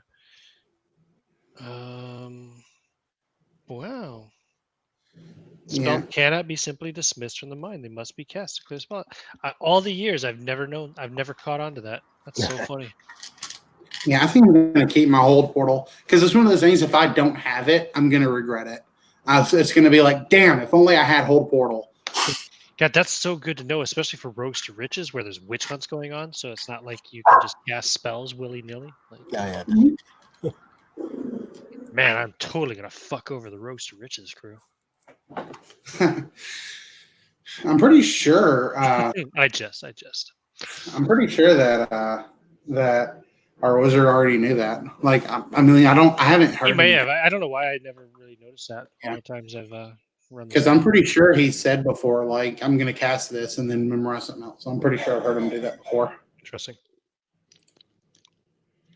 So who are we waiting for? We got Ronnie, Crystal, and myself. We're waiting for Sean, John, and I'm here. Carol's here. So we're waiting for Sean and John. I never left. Okay, we're waiting for Sean. So I will say that while we were in the inn for the evening, I was definitely down there with the cooks, tasting and messing and doing recipes and generally enjoying myself a lot. Oh, that totally makes sense.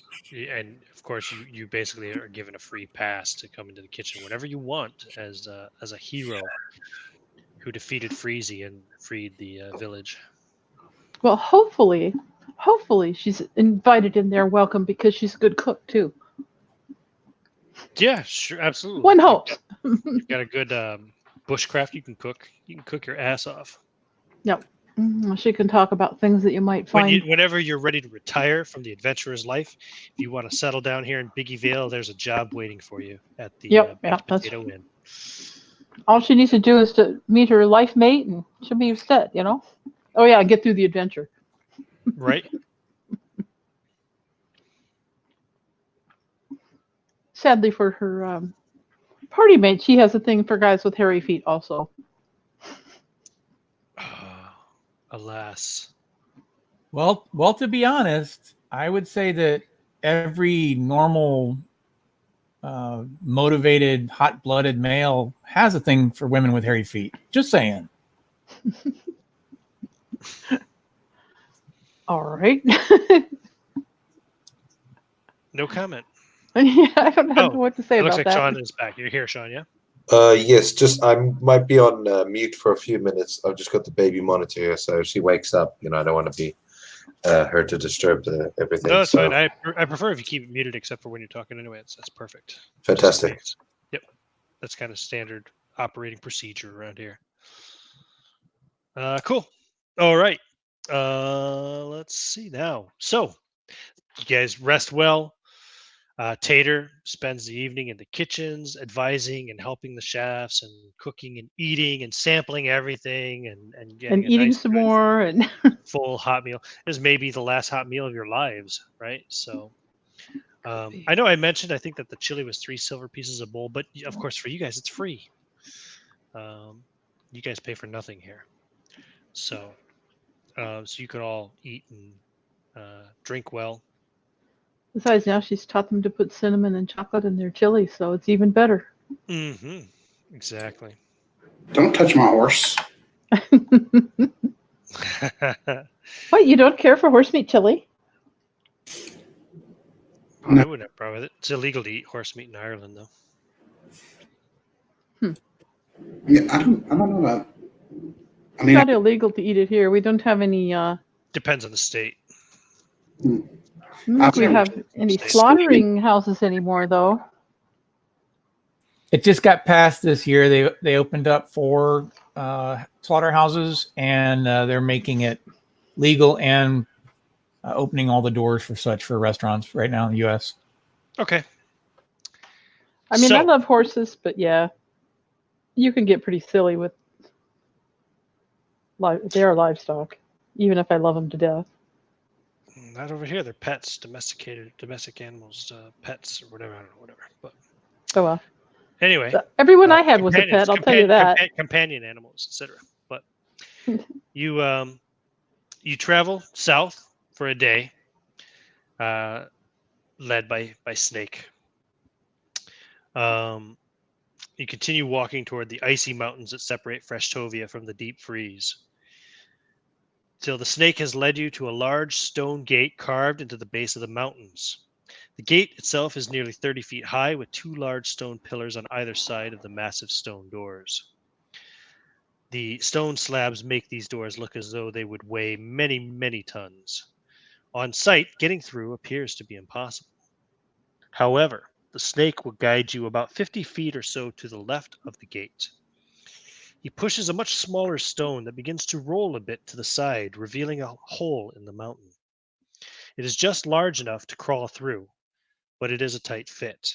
Tater, you could probably just duck down and walk. The Snake says, easy enough for me. Yeah. Snake says, this will get you to the other side of the beef gate, but it is up to you to find the Ice Jester from there. I must bid you farewell and begin my trek back north. He pulls his hood up over his head and walks off back into the trees and disappears from sight. Tater looks at the others. I don't know if we can trust him. Oh, go ahead. Out of character, I was just going to ask. There's no way we're going to fit our horses through here, is there? No. In fact, you're not going to fit the donkey or cart through there either. Right. All right, so we're going. That means I'm going to have another level of encumbrance. and do without a few things. I mean, Now. I can carry 2 more strawberry lemonade before, or if I carry 2 more strawberry lemonade, I'll still be heavily encumbered. Let's see, what can I do? Good.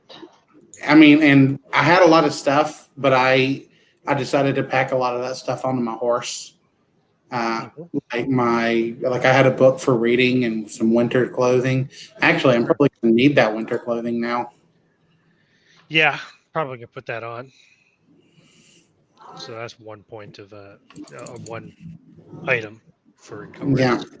Yeah. Okay, so Well, if he changes his clothes, he still has to take a point of encumbrance. He's still only wearing one set of clothes. Oh, you know what? Actually, I think if I recall, wearing clothes doesn't affect encumbrance. No. I mean, Just if he was wearing 2 or carrying 3 at a extra- time. No, it won't. I apologize. You're Okay, right. that makes sense. You can wear the clothes, I thought- and it won't affect his encumbrance or her. like common clothing, but like I thought winter clothing was like extra heavy or something. I don't care. We'll just keep it simple. Okay.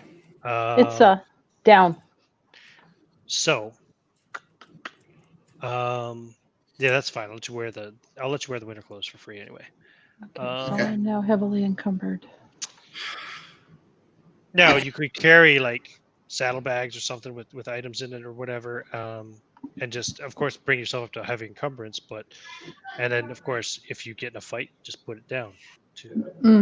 Yeah, I mean I have a backpack on, so like that's what I thought. I thought whenever I would dump my backpack during a fight. I can do that.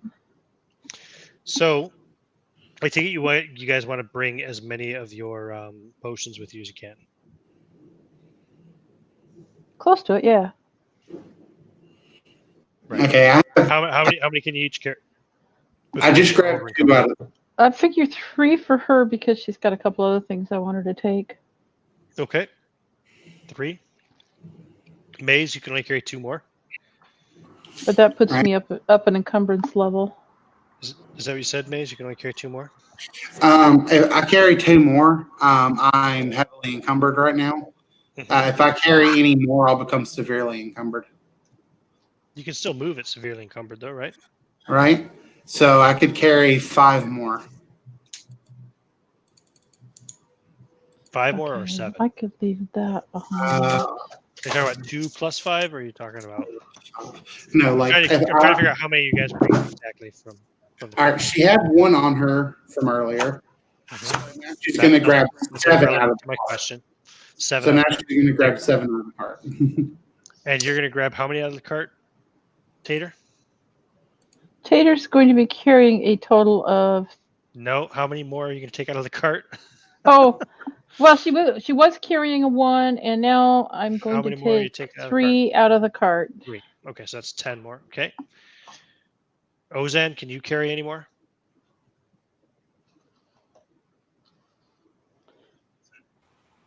You're muted if you're talking, but Ozan's a mage, so he's. I already have 3 on me, so I'll probably just take 1 more out of the cart.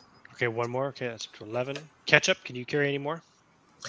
Let's see. Yeah, I can carry 1. 3. Remember, you're a dwarf too, right? So you're first. Yeah, that's true. Yeah. It's just I was bringing a few things, which, to be fair, I think could be useful. That's fair. 1, 2, 3. Yeah. 4. Can I squeeze some more here somewhere? Dwarves don't suffer their first point of encumbrance until they're carrying 11 items, as opposed to the 6 or whatever for most people. So. Yeah, I'll be carrying 15 items, and I'll be heavily encumbered with that. So how many more potions? 3, 4. Go on. Let me get rid of the drill, and I'll take 5. You take 5 more. Okay, that's up to 16. Okay, and John. Can John carry any? John had 4 already, so he will take another one, and that will take one of his encumbered blocks. But I was going to ask how many could he load up on his horse? Your horse is not going to fit through this tunnel. Oh, well, You obviously have not been listening. I actually missed that one small bit. That's why we're dividing up the. And it makes total sense now. I thought maybe the cart. God damn it! I missed something happened. Nope. Horses, Okay. carts, donkeys will not fit through this tunnel. All right. The halfling has to crouch to kind of bend over to get through, and you then John can take from the cart. He can take up to 6. Okay, so you take 6 more. So that's a total, I think, of 16 more you've taken. Wow, so you're leaving 20 behind. Okay. Quick question. Out of character, have scroll cases at all been useful this adventure? I don't know. Do you have anything in a scroll case? I have a scroll case. There's nothing in. Yeah, we Do kind you of. have anything to put in it? No. Then I'd say no, they have not been very useful. Okay, cool. So I'm just gonna. She's Unless just you're trying to carry a map or something, but no. All right. So currently everybody's going to be encumbered, correct? Yeah. Yeah, I've got. But you guys are 15 just items. trying to take as many potions with you as you can, I reckon. Yeah. She's gonna then leave her scroll case with cinnamon. Take one more potion. And take one more potion from the cart. Yeah, I've got 15 items, but 5 of them are in my backpack, man. Yeah, of course. And if I start to fight, I'll just set that down and do my fighting. Yep, that's pretty typical. Well, I didn't get any poison, so I'm going to leave my blowgun. Okay. And I'm going to leave the fishing gear. Okay. I don't think we'll be fishing in this tunnel anyway. Don't think so either. Yeah. I really wasn't asking for your input, hairy woman. Oh, well, excuse me. Oh. He didn't say that. I was just messing with you. No, he should have. You broke his heart. To get into the, if we're all going to be heavily encumbered, we're moving slow anyway. Then on top of the. Oh, I'm carrying enough. I'm carrying enough potions that I'm severely encumbered. Okay, so he had 4. He took one more that was 5. He took another 5 that was 10. My goodness. And 2 more. So I can take a total of, from the pile, he's going to take 8. This is on top of the ones you took already?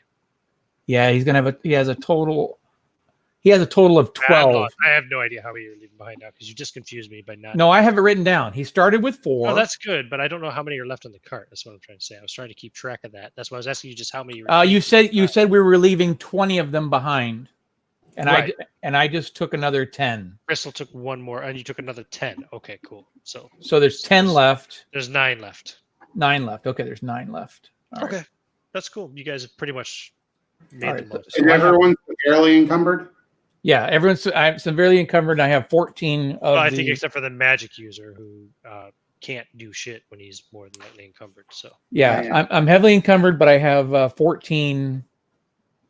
No, I just took 10 more. I have 24 of the. Holy cow! Of the vial, so I'm severely encumbered. Okay. Now,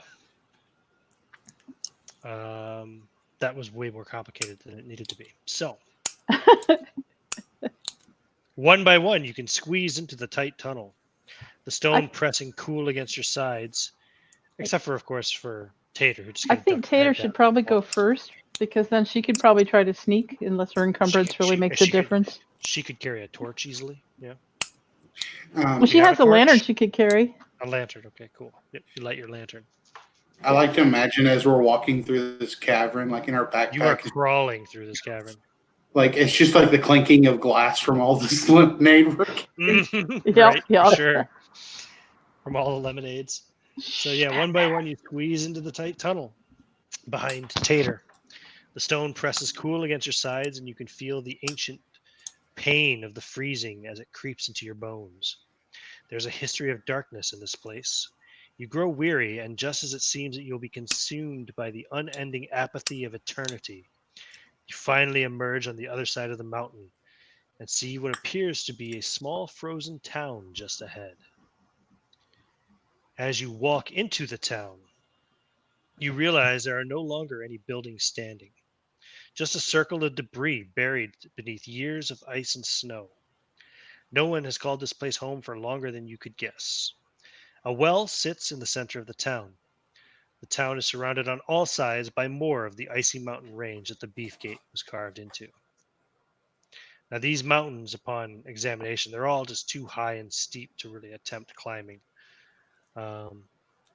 Unless, of course, you have climbing gear and want to take the time to dig in pittance into the ice, etc.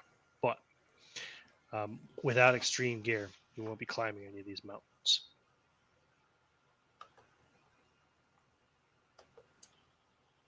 I'm going to go investigate the well. Investigate the well. Well, As you That's- approach the well, okay. Ozan. Oh, well, that's going Or- on. Tater's going to be looking around, just keeping an eye on things. Okay, Tater's walking around looking at the ruins. Okay, She's making sure nobody's creeping up on us from behind. okay. Oh, coming up back through the tunnel that you just came out of? Okay. Well, like or out of the ruins or whatever, just like someone's looking down the well, she's doing lookout. As Ozan approaches the well, 4 icy demons burst forth and lunge. These demons are roughly 3 feet tall with jagged and thin arms that lead to sharp, elongated, frozen claws. These are ice beasts, for the record. Their faces are hollow, icy jack-o'-lanterns with pointed icicle teeth. You may have heard of these things, Ozan, actually, in your arcane studies. These demons are called freezer burn. Everybody roll initiative. Oh, Wendy.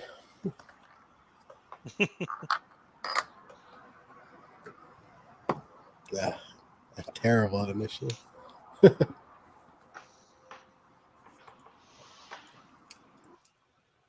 I spent my 2 points of dex, man.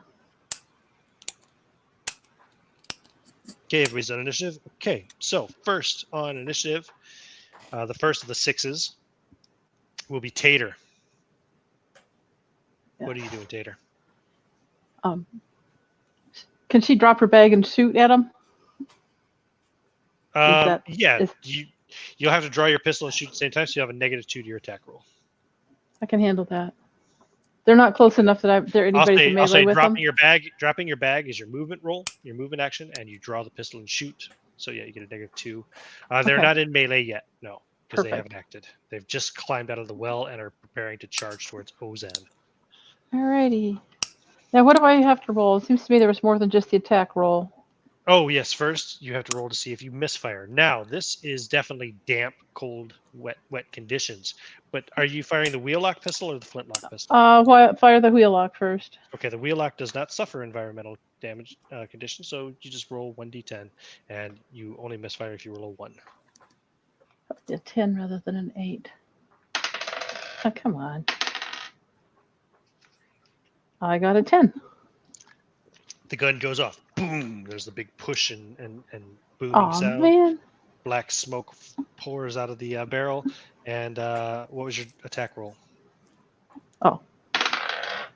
Let's see. 12 plus 5, 17.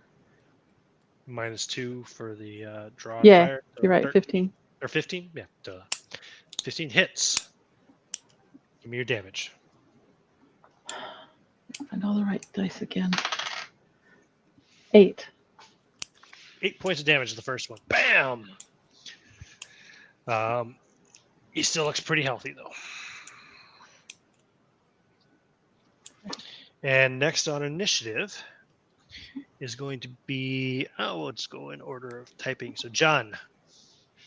This is pretty much happening simultaneously because you're all still at the top of the order. So, John, Right. what are you doing as she pulls her pistol and shoots one of the ice demons? Logically, not mechanically, because I don't know yet.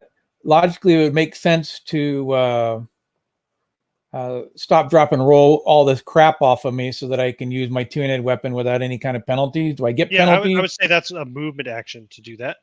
Okay, so he's going to reduce his load, as it were, and prepare with the great spoon of Biggie Vale. Okay, cool. Let me see. I tell you what, just keep that in mind. And if one of the creatures actually attacks you, then you can attack it as it approaches you. Okay. Indeed. I haven't rolled for their turns yet because you guys are all going first. So Maze is next. Maze. Can't remember how to say it. Yeah, maze, like a maze. Mhm. Yeah, maze. She drops her backpack, of course. That's your movement. She usually like travels with her spear in her hand. Okay. So are there any within throwing? Like, are they all like in melee with? No, none of them are in melee. Yeah, you could throw your spirit one for sure. Okay, so The whichever area one isn't that saw, big, so all right, so whichever one she saw get shot, she will throw her spear at that one. That's a total of 18 to hit, yeah. Give me the damage roll. and total 19, and 6 damage. Okay. Excellent. And next is the demons themselves. Now let's see. There are 5 of you. I will roll randomly to see who's being attacked. The first one is going for Maze. The second one is going for Catch Up. Third one is also going for Catch Up. They don't like dwarves apparently. And the last one is going for Ozan. So none of them are going for John. How convenient. Wow. That's just the way the cookie crumbles. I'd go for dwarves too, because damn dwarves. So first, we'll go with the one attacking Ozan because he's the closest to the well. Since he was the one who was walking up to the well. It is going to attack you with its frozen fist, striking out with the flat, blunt side of its icy fist. Let's see here. That is going to be 14. Does a 14 hit you? My Your armor AC class, is Ozan? my AC is 14. Okay, it does hit you. Yeah. It hits you for 11 points of damage. All right. I'm gonna have to drink a strawberry lemonade. Next one is going for Maze. I didn't see what kind of attack it's trying to do. Let me see. It's doing a frostbite. It tries to bite down with its jagged, icy teeth. And yeah, I rolled a natural 20, so it's an automatic hit. So it bites down on you, Maze, doing 1d4 damage. It does 1 point of damage. However, it's gripped on tight, and you can't shake it loose, and it will continue to do that damage for the next 3 turns. The other two attacking Catch Up. First one also tries to bite. I've got a 20. That would hit your armor class, I presume. 16 plus 4, yeah, 20. For 2 points damage, Ozan. Or not Ozan, sorry, Catch Up. 2 points as one of these demons bites you. Okay. And the other demon runs up to you and shoots a blast of icy air in a circle around itself, also hitting you with it as it's adjacent to you. And you will, that's going to be a 22 to hit, so it will hit for 6 points of damage from that ice attack. Oh, the bite attack, however, it was physical, so you take half from that, right? Yes. Well, So you how only does took half work? You only took 1 point of damage instead of 2 from the bite. All right, it was only one. Okay, so I'm Yeah, 73. yeah. Okay, Half means you divide the number by 2. And gotcha. you round up in the case of damage against you. So yeah. And that's it for all the demons. They've all acted. So next on initiative is Ozan, the Onion Mage. All right. I will move behind John, and then I will cast Enlarge on him. Okay. Now, how does that work in a round that you've taken damage for a mage trying to cast? Oh yeah. Yeah, I think I just lose it then. I'm trying to remember. I want to see if is there a saving throw? No, there's no saving me. There is in the weird magic rules, isn't there? That's how it works. Casting a spell, preparing a spell, transcribing a spell, Creating stabs, casting spells. Can't cast spells if you're more than lightly encumbered. That's all it says, actually. I think it's in the combat rules. Character that is bound, gagged, silenced, or otherwise unable to gesture or speak cannot be done secretly, stealthily, or disguised as another activity. Oh, that's good to know. I've allowed people to do that so much in the past. Yeah, it doesn't say anything here about you not being able to cast a spell. So yeah, I'll let you cast. What are you gonna cast? Enlarge Enlarge on John, yeah? on John, yeah. And you are 12 feet tall again, John. And you'll be doing double damage of whatever you roll. And last is catch up. So I've got one of these things Yeah, biting me, two of right? these things. One of them is biting onto you. Yeah, it's clamped onto your arm. The other one just did that little flash freeze blast of air around you. Okay, so my immediate thought would be to get rid of the one that's clasped onto me, basically. So if I can, attack it, yeah, if I can just attack that one. go for it. I got a 17. A 17. Yeah, that will definitely hit. Give me your damage. Okay. Roll for damage. That's with my battle axe, so that is going to do a massive 2 points of damage. Ooh, yeah, it's still biting you. Okay. Just put a little mark here so I know which ones are biting. Okay, that's the round. Everybody roll initiative. All right, guys well, are on. While we're rolling initiative, I have a quick question. Yeah.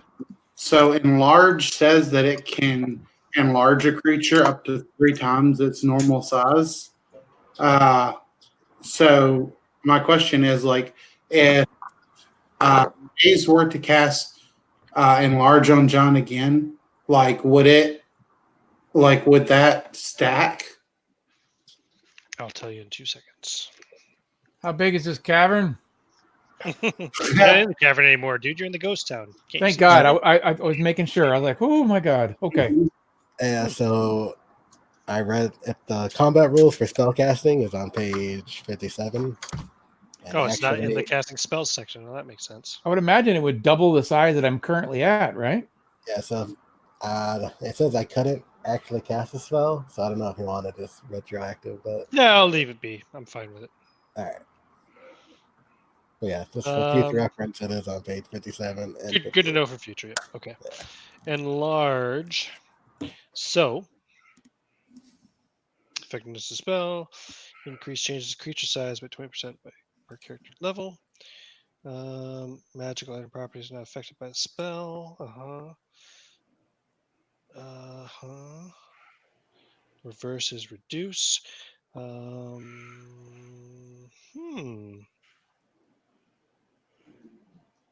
I'm going to say yeah. You can do it. So that would give him another 100%. That would bump him up to 300% of his size. So he's now doing triple damage. He's now 18 feet tall. I haven't done it yet. I was just wondering if it would. Okay, sorry. Yeah, initiatives were rolled, right? Yeah, I was just asking while we were rolling initiatives. So I just want to keep it in mind, just in case. Throwing me off my game. Okay. Sorry. Tater, you're first. What would Tater like to do? All right.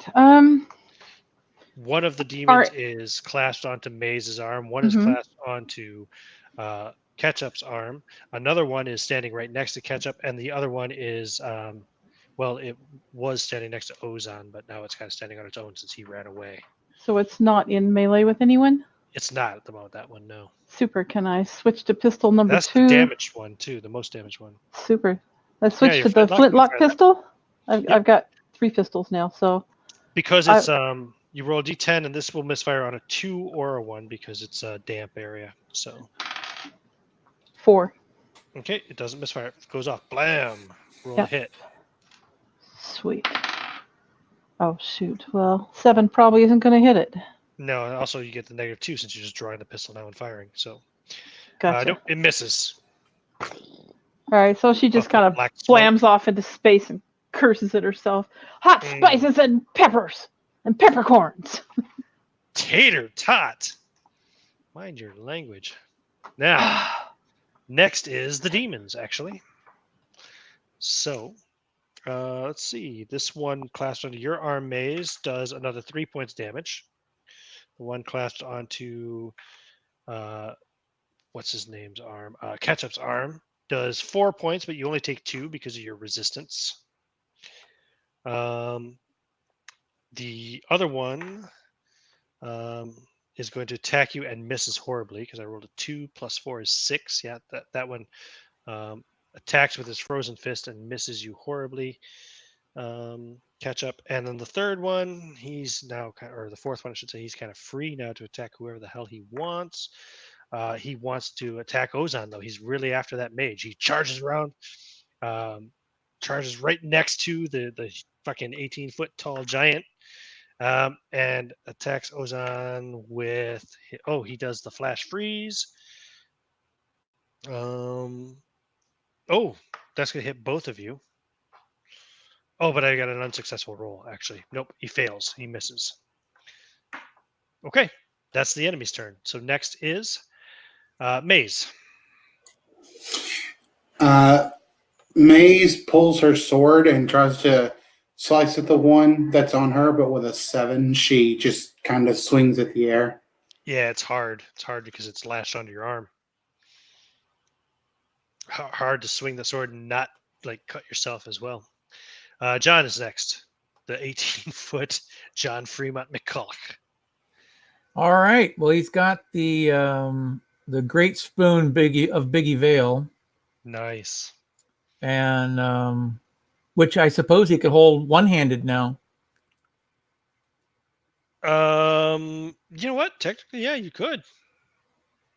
Not that it really matters one way or another. I was just saying, well, narratively. I'm gonna say no. It's still two-handed because you know what? I'm gonna say the weapon enlarged with you. That's why it does. Whoa! That means the damage increased for it. Yeah, it did, didn't it? Okay. All right. Well, it's triple damage. So they're currently occupied. There are 3 of them, correct? There are 4 of them. One is standing right next to you, just tried to hit you with that flash freeze attack, but missed. I gain advantage. Though it was chasing after the magic user who's hiding behind you at the moment. There are 2 on the dwarf, and there's another one on the elf. I gain advantage with against ice foes. These are ice foes. These are ice demons. Yep. All right. So classic advantage, roll twice and choose the best one. Yeah, that's right. Yep. Because there is no real advantage rules in Lamentations, but I think that's the easiest way to do it. Okay. So I'm going to. I like that rule. I am going to press the attack for +2. Okay. And I'm rolling with advantage. Mm-hmm. So I got a 6 and an 18. So I'm going to take the 18. That's going to hit. Do you need to know what in the 20s he got? Does it matter? Doesn't matter. It's a hit. All right. So let me switch this to the 2d6 for a total of 9. And it'll be times 3. 9 times 3 is 27. And this is the one that's right beside you, right? Correct. So that, yeah, you destroy it. You slice through it, cutting it pretty much in half with this great spoon. What you crave, never frozen! Smash. Yep. And blood erupts like you just burst a water balloon, but a blood balloon. And ice shards fly everywhere and dissipate. And next on initiative is Ozan. But before you do that, sorry, you were away, Sean. Did you hear the damage you took this round? You're muted. Oh, yeah. Yeah, go on. Sorry. Sean, did you hear the damage you took this round from the bite? I did not know. You took 2 more points of damage. It's still left on your arm. Okay. So go ahead, Ronnie. Sorry about that. All right. So there's 2 of them latched on to 2 people. Mm-hmm. And then there's one just standing around. Yeah, there's one standing right next to you, and there's one engaged with. Wait a minute. Oh yeah. Oh, sorry, that one's dead. There isn't one standing next to you anymore. There's one attached to Maze. There's one attached to Ketchup, and there's another one attacking Ketchup in melee. Sorry. Hmm. Yep. So at the Alright, moment, there's none next to you because John just obliterated it. all right, I'll take aim at the one not latched on to anybody. Okay, the one that's fighting in melee with Ketchup, you aim Yeah. at. Okay, cool. So Alright. cover up that round, and then it's Ketchup's turn. Yeah, Ketchup will just beat this thing off as much as he can. I don't. Yeah, Whoa. no. Hello is a family channel. Am I not there? Whoa. You said you're going to beat it off as much as you can? What? I mean, that's exactly what he will do. Yeah. Okay, Special roll to hit. sauce. Roll to hit. Oh, jeez. All right, I got a 19, so I'm beating it off. You hit it that time. Give me your damage. Do I not get a bonus to damage if you put if you have like a bonus to your strength, right? No, you don't get a bonus damage for strength. Okay. Not in Lamentations. Alrighty then. That only factors into hit. Well, it's a good thing I rolled an 8 then. Okay. So this is the one that's latched onto you.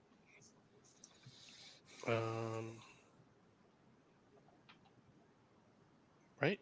Yeah. Okay. Got it. That's the end of the round. Everybody roll initiative. Baddies are on 7 again.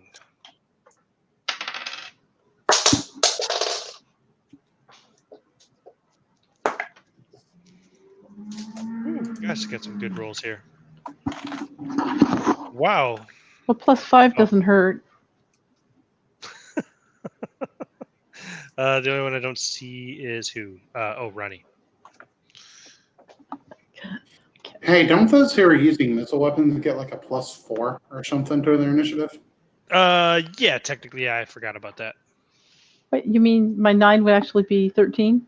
Yeah, technically, yeah. Oh, well. Ronnie, did you roll initiative? Maybe he's away. No, sorry. I had a phone call real quick. Okay. I don't think he's gonna beat your 13, Tater. So, okay, Tater, you're first. Seems unlikely. Is there still one that's not in melee? No. I suppose I should pull the next pistol out and take aim. You have a third It's like- pistol, yeah? Which one are you aiming at? Oh, jeez. The one that's lashed onto the elf's arm, the one that's lashed onto the dwarf's arm, or the one that's just fighting the dwarf? The one that's latched onto the elf's arm, Okay. I guess. Cool. You start aiming at it. Spend the round aiming Yes. to give you a bonus chance to hit it next round. Cool. Then it is Maze. Okay. This thing is still latched onto her arm for like one more turn, right? 2 more turns. Okay, so she'll just go ahead and press the attack then, since it's already on. It's already attached and doing auto damage, so might as well. Nat frickin' 1. Oh, bummer. John. Whichever is logistically closest to John Fremont McCullough. That'd be the one that's standing against dwarf, uninjured. Then Go for it. he will have smash. Are Yes. you attacking aggressively or whatever it's called? Pressing the attack? I'm pressing the attack. Well, you know what? I You have I don't think I need to. I'm going to stay normal. Okay. Go for it. Here we go. All right, I have a 3 and a 19. I'm going to take the 19 because he has +9. Damage? And the damage is, survey says, 9 times 3. 27. You wound it grievously, but it's still up. Fair enough. Okay. And next on initiative is the ice demons themselves. So one gnawing on The elf's arm does 1 point of damage for you there, Maze. The one gnawing on the dwarf's arm does 3 points of damage, but it's rounded down to 2 because of your resistance, Sean. And the third one, now he's got he's gonna turn around and just try to attack the well, let's roll what kind of attack he's doing. Yeah, he's gonna try to bite onto the giant. And he fails. I rolled an 8. So he tries to bite you, but he's unsuccessful. And next in initiative is Ozan. All right, so is the guy I'm aiming at still there?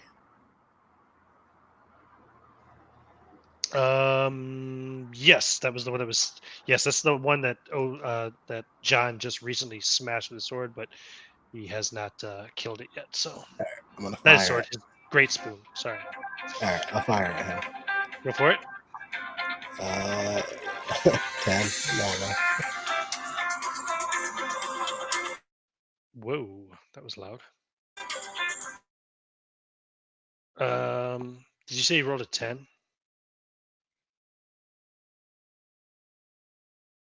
Okay, 10 plus so. 2, right? Do you get plus 2 for aiming? It's my understanding. Did somebody whisper no?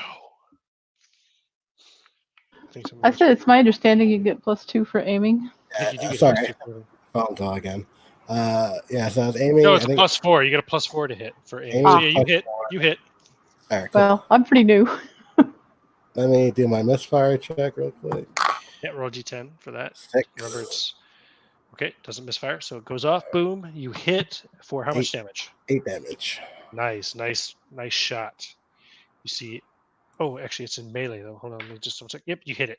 You hit the creature, and it recoils a bit from the shot, but it's still up. But it's badly wounded. Nice. And that brings us to Ketchup. Ketchup Thunderthunt. It's his turn. If everybody wants to start rolling initiative for next round, they can do that too, because Ketchup is the last to go. Ketchup, if you're there, Sean, you're muted.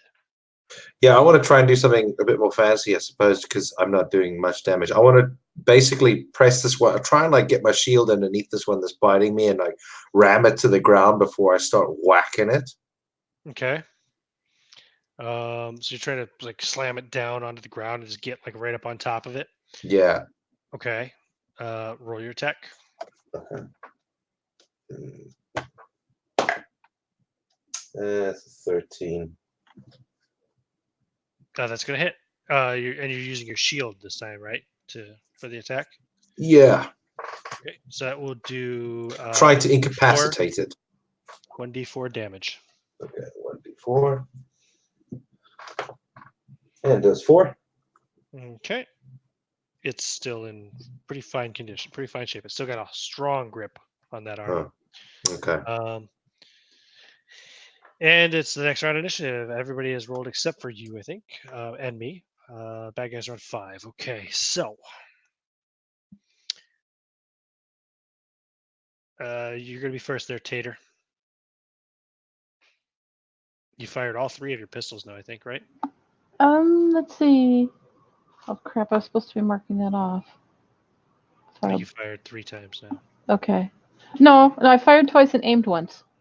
Oh, you aimed last round. That's right. Yes. So you can shoot this time. You were aiming at the one that was holding onto Maze. Thanks for reminding me. Yes. Okay, so you can take your shot. You get a +4 for the aim.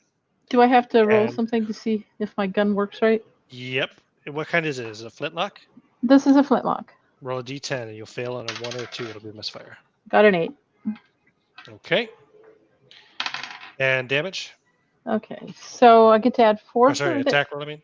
Yeah, 4 for the aim, correct? Mm-hmm. So Plus 9, 4 for your 13, ranged. plus 5 for my ranged because of all the various things I've got going on. Oh, right. Nice. Yeah, you hit for sure. Okay. Your damage roll, and you actually hit it. You did not hit the elf. I hit it with 3. 3 points. That's 3 more than it had before. Okay. Yeah. And, okay. Does she have any action in this round then? She can move. She can move. Okay. I don't even know where she is exactly. You can rummage through your pack if you want to look for something. Great. I don't Yeah, know. we do it theater of the mind. So you're somewhere between the well and the ruins, somewhere around there. It's abstract. Yeah. It's not overly I important. hadn't really actually picked a spot to be at because I was busy looking around while he was going to look in the well. Exactly. Where do you want to move to? Gee. I think I want to move where could grab her pack that she's dropped and kind of drag it over and take cover behind the rim of the well, or does that give her any cover? Sure. Yeah, you can do that. No problem.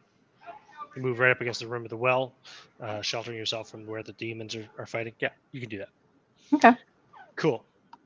Next on initiative is Ozan and the demons. They go at the same time. Ozan, what are you doing? I will back up 30 feet away from the demons, Mm-hmm.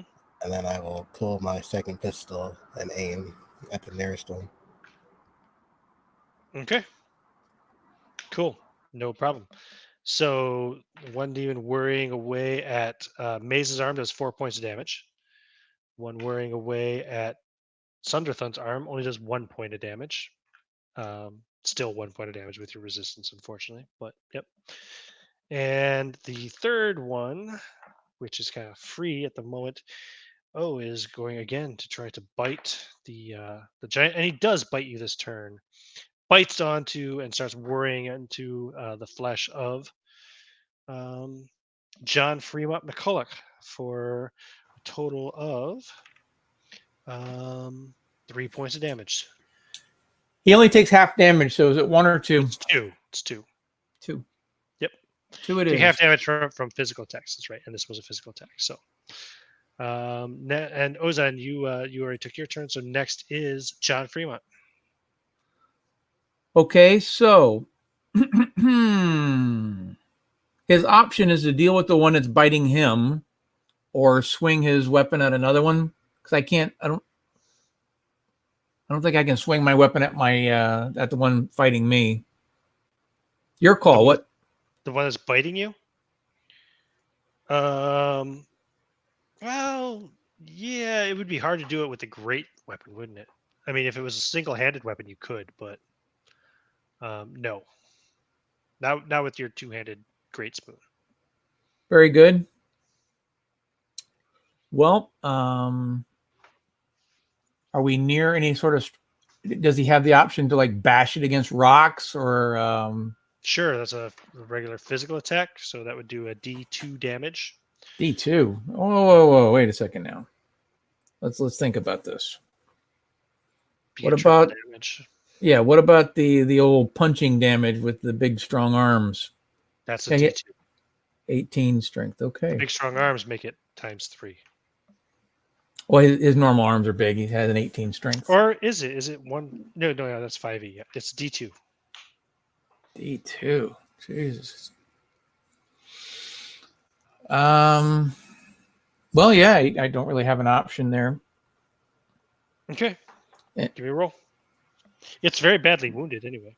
Yeah, no, I understand. Roll your attack. I already. Here we go. With advantage. 16 and 14. I'll take the 16. He already has +9, so 20. Damage is 1d2. And 2 and ×3, 6. Okay. You squish it, and it bursts like a blood vessel, and you feel a wet spot there from all the ice shards that immediately kind of dissipate against your skin, and you have destroyed that one. Very good. It was very badly wounded. So next is Maze. Yeah, Maze finally she presses the attack, and with It's no longer grappling you either. By the way, Maze and the oh well, then I won't. They were only holding for 3 rounds, and they've already done that. So okay, then Maze doesn't press the attack since it's not grappling her, but that's 16 to hit. Damage. But she doesn't really get much into it with only 1 point of damage. Oh, wow. Okay, got it. And anybody left this round? Yes, Ketchup. Ketchup is last every round. Man, he's really living up to his name. It is friggin' ridiculous, right? Is this thing still on me? No, it has let go of you now. Finally, it did 3 rounds of successive worrying damage, so it has let go now, and it's standing in front of you.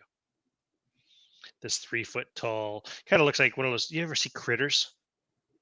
Except it's made of icicles and not like those spiny things. Yeah. Okay. So I'm gonna press the attack on this motherfucker. Go for it. So +2 to hit. I get like a 21, basically. Damage. Come on, do me good. Do me good. 6. 6. Yep. Okay. Got it. Cool. Right. Next round initiative, everybody. Baddies are on 6.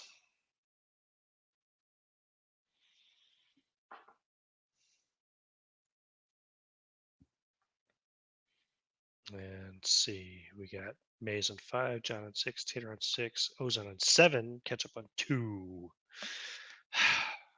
Ozan, you're first. You were aiming, right? Yep. At which one? The one closest to me. That's the one that just got squished by the giant. All right, so I guess that cancels out then, right? Unfortunately, yeah. All right, then I'll just shoot at. The one on the dwarf is probably the next closest. All right. Well, He's in melee with the dwarf. He's not on him. He's okay. All right. Yeah, I'll fire at him. Okay. Is the dwarf the worst one you shot before, right? Yeah. So Okay. 9 on misfire, and a 20 on the hit.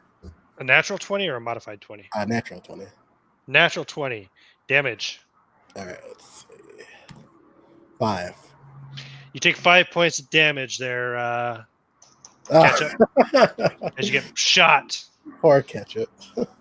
My bad. Pierces through your armor. And, yeah, you have a bullet in you. Wasn't me. Oh, but that's a physical attack, so you take half damage. You only take 3 points, Ketchup. Wasn't me holding a smoking gun, literally. Bang! Man, there's lots of people. I didn't do that. Where did you shoot me exactly? Probably a shoulder, I'd say, because it wasn't crucial damage, right? Okay, all right. It wasn't critical damage, I should say. So next on initiative is the demons and Tater and John, all simultaneously. So the demons are just worrying. Oh, no, they're not anymore. Sorry. So the one over by Maze is going to attack Maze with a frozen fist attack. That's going to hit with a 19, I'd say, right? Is that right, Crystal? 19 will hit you? Yeah. So you take 10 points of damage from the blunt side of its icy fist. Bam. And the other one attacking the dwarf does another flash freeze. Oh, and it's actually still, right next to. So this potentially could hit both. And I rolled poorly again. And again, its flash freeze is basically a dud, a misfire. It doesn't damage either of the 2 people next to it. So, John Fremont, what are you doing? You just squashed the one like a fucking disgusting ice raspberry. Well, he has access to the great spoon of Biggie Vale again. Yes. And is there one in an appropriate? There's one right next to you that's fighting with the dwarf currently. They just tried again to do the flash freeze. And then failed. That would be the one that I would attack. Okay, go for it. And I will press. Okay, you get a +2 to hit, -4 to armor class. And advantage. Yeah. 16 and 14. I'll take the 16 plus the 11. Stand by. I should be keeping count. 5 and 5 is 10 times 3 is 30. 30 damage? You 30 destroy damage. It. Yep, you cut right through it like a hot knife through butter. And blood spray. Or a and spoon ice. Through gravy. Sure, yeah, spoon through gravy. Good one. Eat fresh. And then it's Tater's turn. All right. I'm not really sure how the rules work here. Can I drop my pistol, take my sword and shield, and go hit something? You And if want to so, drop your particularly, pistols. yeah, grab the sword and shield. And if one of them is one of them grappled? Yeah, okay. So, I mean, I'll let you just drop the guns. No problem. It won't even Okay. cost you an action for that, right? So, basically, your action is pulling your weapons, your sword and shield. Okay. And you want to move over and attack. The only one left is the one that's fighting the elf. So, you could definitely get to it and attack. You're going to get a -2 because you just drew your weapons this round again. But, Okay. yeah, do that. So she's going to call out, Pico de Gallo, and run up with her sword and shield and attack. Very good. Roll your attack roll. Okay. So really, she doesn't get any bonus to melee's attack, so it ends up being a 10. Okay, it misses. So it's not grappled, I take it. No, it's not grappled. Okay. But at any rate, she's there, waving her sword and shield around, looking terrifying, all 3.5 feet of her. Yeah, well, you're half a foot taller than the demon. Actually, they're only 3 foot tall. So. Oh, okay. So she's like, I can look down at it. Yeah. Yeah, exactly. And then Maze rolls an attack. I think you said you got a 10 to hit, Crystal, right? That would miss. Okay. Yeah. I assume that's after all modifications. It's 10, right? Yes. Okay, that's. I didn't press the attack or anything with that. No problem. Then next to go in initiative is Ketchup, the last. There's only one left. It's the one fighting the elf. It's relatively fresh. It's not very badly wounded yet.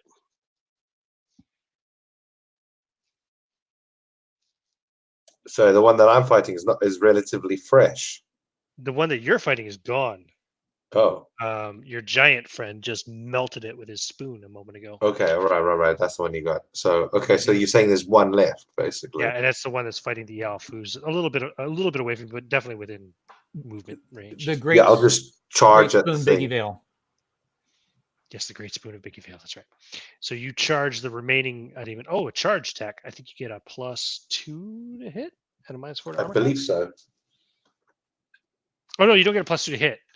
You get a -2 to armor class, but you do double damage. Oh, sweet. I think that's what it is. Something like that. Yeah, I'll look it up again to be sure, but yeah. Well, a good thing I rolled a hefty 12. Yep, -2 armor class and double damage. So a 12 for attack. Yeah. Is that with all modifiers? Yes. Oh, you missed. Fuck. God, you charge and you slip on the ice a little bit and you just slip right past it. Sounds like a catch-up thing you do. Exactly. And it's initiative. Bad guys on 2 this round. I rolled the worst initiative they've rolled yet.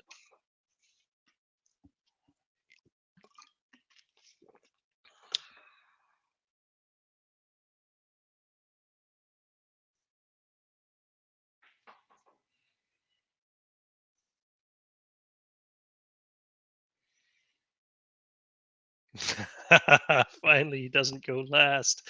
Ketchup, you go second. Maze goes first. Sorry. I was going to say you get finally first, catching up. Yeah. Maze, you're first.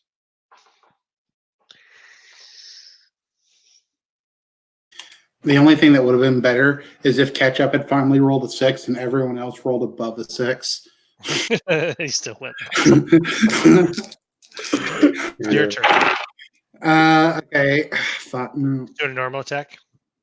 Yeah, 12 to hit. And I don't hit. Oh, just barely. Yep, you missed. Okay. Ketchup, it's your turn. So Ketchup recovers very quickly from missing the charge, and he just sort of catches himself and he just swings straight around, still sort of almost heading in the other direction, but just swings backwards at the other creature that he was aiming for. And he rolled a 20. Nice. A natural 20, an automatic hit. I mean, 20 anyway would hit. So damage. 7. That's a good roll. 7 damage. Okay. It's still pretty fresh. Still not bloodied or. That's okay. It's not slowing or limping or anything yet. But next is Tater. Tater, you're already there in melee as well with your sword. Yes, I am. Your sword and shield. My sword and shield. Yep. God.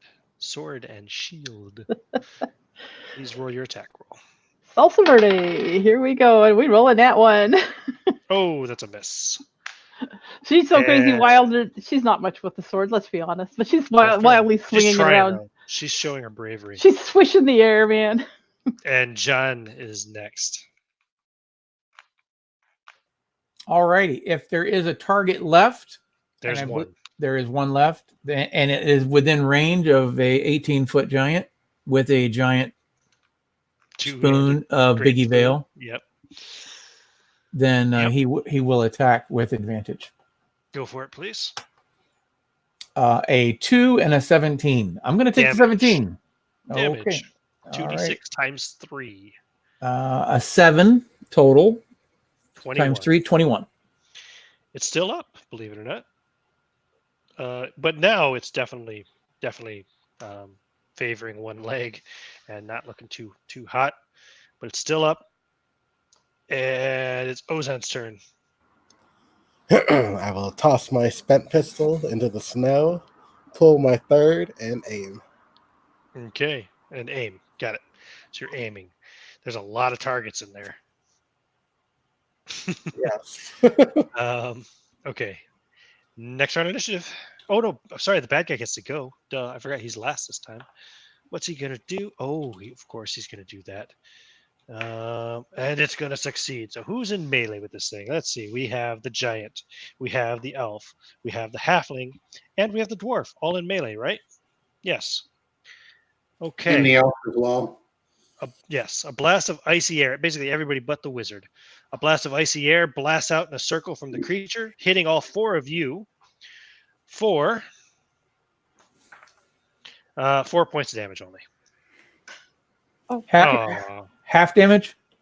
No, this is a magical attack. This is not a physical attack. Stuff. This does full damage. 4 points.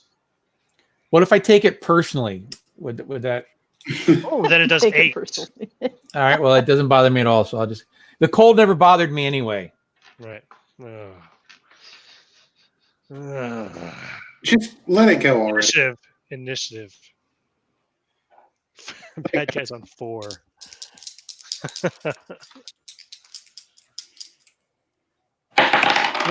Goodness gracious, Tater. Wait, how did you get 10? Do you have plus You add 4 your to your dex, dex don't now? you? Yeah, I got You have plus plus 4. 4 now? I upped it one, and I get the halfling. Wow. Yeah, nice.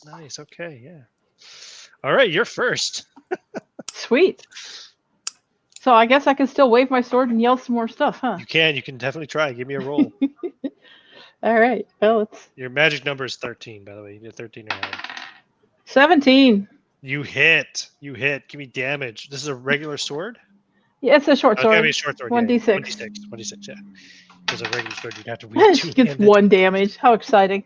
But you hit it. And you She's see like, it I hit it! Yeah, good job, Tater Tot. Just do that 41 more times. You'll kill it. Next Look, it's bleeding. Next is Nothing. John Fremont. John Fremont, Giant John. All right. Here we go.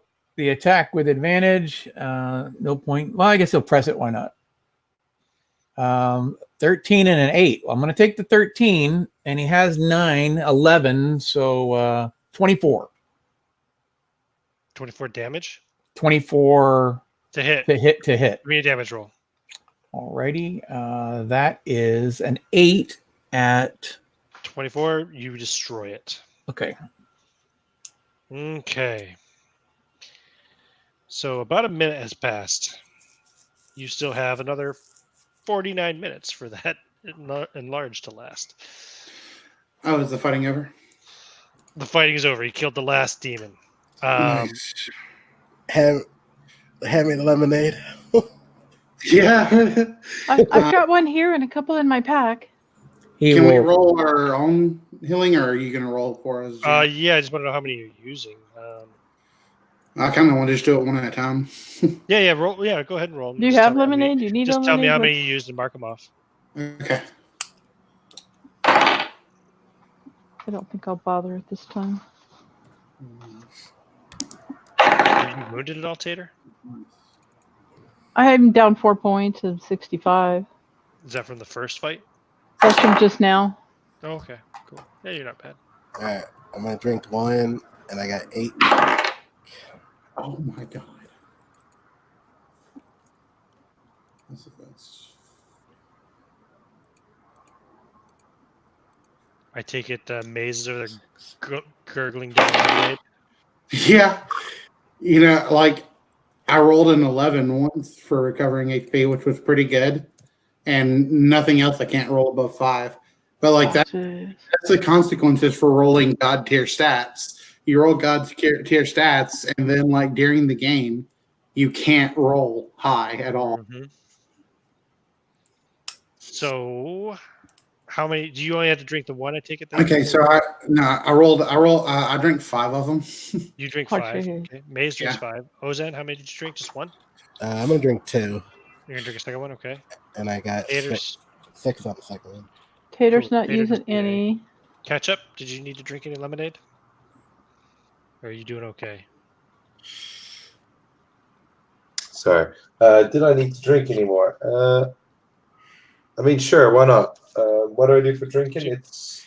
Oh, you have the regular lemonade, so. I got the. I'm holding like 5 other. Oh yeah, which one do strawberry- you want to drink? A regular lemonade or a strawberry lemonade? Oh, definitely. I'll drink the regular. Okay, roll a d8. Yeah, I get 7. You get 7 hit points back. Okay. Do you want to drink another one, or are you good? Let's see. What am I at? 61. So I'm not at 68. Yeah. Okay. Let me just drink another one. So I just Okay. roll. Another d8. Yep. Another 7. 6, 7, 5. I'm good. Okay. Okay, so we have a while before this enlarge spell wears off on our giant friend, right? Yeah, you probably should want to keep moving then to get as many encounters as possible, I reckon, right? Indeed.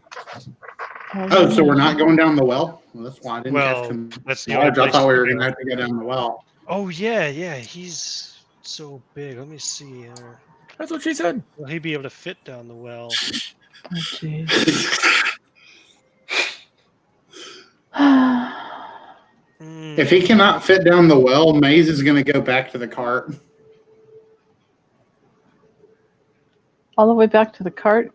Let me think here. Yeah, and she's going to stockpile back up on potions. So, after defeating the freezer burns, I mean, lemonades. you look down the well and see a wooden ladder securely attached to its northern side. Oh, here's the area. 20 feet. Yeah, you know what? He'll be able to squeeze down. He probably doesn't even need to use the ladder. He could just kind of like scale down the well. So you can definitely get down. Climbing down feels like it takes forever, and the icy touch of the frosted rung slightly burns your hands. Doesn't do any damage, just uncomfortable. After climbing down for nearly 100 feet, you finally reach the ground below. The bottom of the well is cool and dank. Oh yeah, I have a. Hold on a second here. We see here low presentation. Uh-oh. You want to save Presentation. presentation? No, I don't care about that. Let's just load. Oh, Yeah. I would have taken a minute to reload my pistols before I went down the well. Yeah, me too. Okay. I don't want to end up down there with nothing in my pistols. Before we go down, I'd like to ask, Maze would like to know from the Onion Knight if he has any more enlarged spells left. No, I only have the reduce left. Okay, crap. Glad you Right, spent all never your mind. spells on the first encounter. Yeah, that's why I didn't spend my enlarge because So and I wanted to know because I was thinking if we both you hit him with didn't- an enlarge you with didn't- the boss. I thought you cast enlarge on. No, I didn't. I only asked because I You wanted didn't to know cast for later. Mm-mm. Oh, I thought you I did. only I asked. gave him the triple damage and everything. Oh, oops. No. Wow. I want to make you pay for that. Okay. The All right, bottom of the well I'll say is cool and for the dank. confusion. I'll just go ahead and say I cast it. It's The fine. room opens up to be a circle that is about 30 feet across. A small rusted grate to the left of the ladder seems to be where the water flow is coming from. And the center of the room, which is roughly 20 feet in diameter, is a pool of water. The pool is 20 feet in diameter. On the opposite end of the room, there is another rusted grate that seems to be where the overflow of water spills out, as you can see on the map shown there. Now, the water is incredibly cold to the touch, but not quite frozen. That's odd. Like, who's touching it? Yeah. Well, okay, if nobody touches it, it's fine. But I just want to wave my hand over it and go, ooh, that's cold. I'm just saying it's cold. Yeah. Yeah, I mean, I think Maze would just look at it and go, wow, it's weird it's not frozen. Mm-hmm.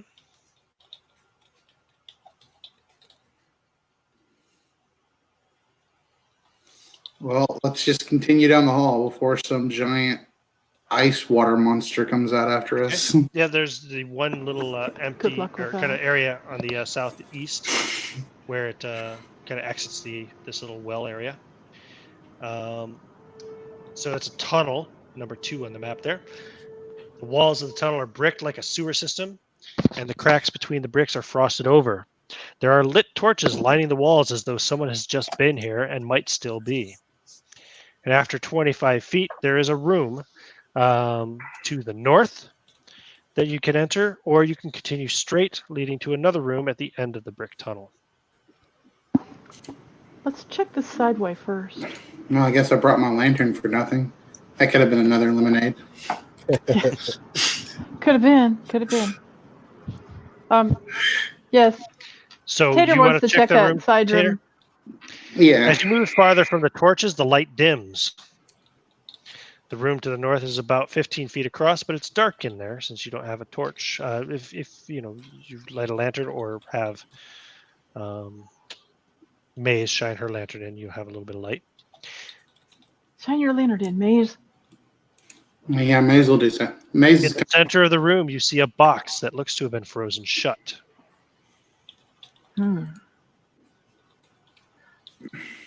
I definitely would want to examine it to see if there's any way to open it.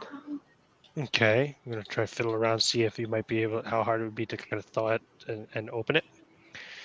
As you do so, 2 icy, jagged arms burst from the sides of the box, and the box opens, revealing icy, jagged teeth and glaring eyes as legs burst out from underneath of it, and a long tongue of the frozen mimic meal flails wildly. Yes. Roll initiative.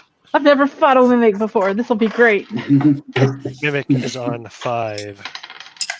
Let's see, I roll a 6. I get a Did we just get mimic? 4, so that's Yep. 10.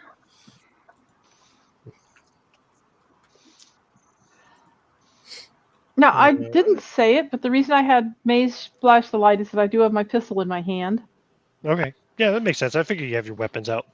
You guys are in a dangerous place. Okay. So you have initiative because you're on 10. All right. So I want to try to shoot the mimic, I guess. Okay, go for it. Let's see, what do I have to roll to make sure it's... I'm using a wheel lock, so we don't have to worry about the cold damp. Just roll a d10, and as long as you don't roll a 1, it goes off. Let's see, that's the 8. Let's roll the 10. I rolled the 1. Okay, click. Oh, Dang. it's a misfire. You're going to have to reload it. Okay, next on initiative is Maze. And I'm right there in front of it, too. If I throw my spear, I would risk hitting my companion, right? Correct. You'd have a 50. Okay, so Maze instead will rush up and just jab her spear into it. Okay. Or will attempt to anyway, since God tier stats I probably aren't going to hit. Oh wow, I actually did 21 to hit technically. Damage. 6 damage. This is a frozen mimic meal. This is another ice-based enemy, by the way, for purpose. What's your damage? Sorry. 6. Oh, okay. I didn't hear the number. I just heard damage. Okay, you injure it, but it's still conscious. And what will it do on its attack? It is going to do a tongue whip. Whoa. Its long tongue snaps like a bullwhip. Which one of you is it attacking? It is attacking Maze, since she just ran up and stabbed it. And that is going to be a 15. What's your armor class?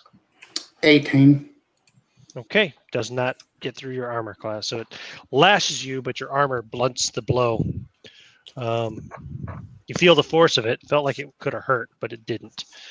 And next on initiative will be John. I will press forward for the bonus. Okay. You're 18 feet tall, right? Apparently. Cool. All right. Yeah. So you kind of like crouch down, but you can rush in there. Yep. And give me your attack roll.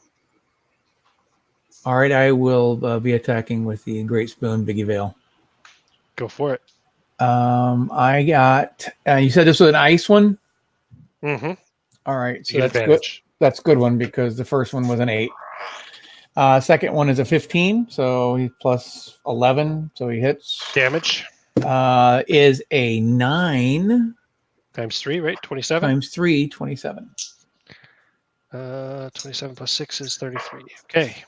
It's still up, but it's hurt bad already in the first round. And next on initiative is Ozan.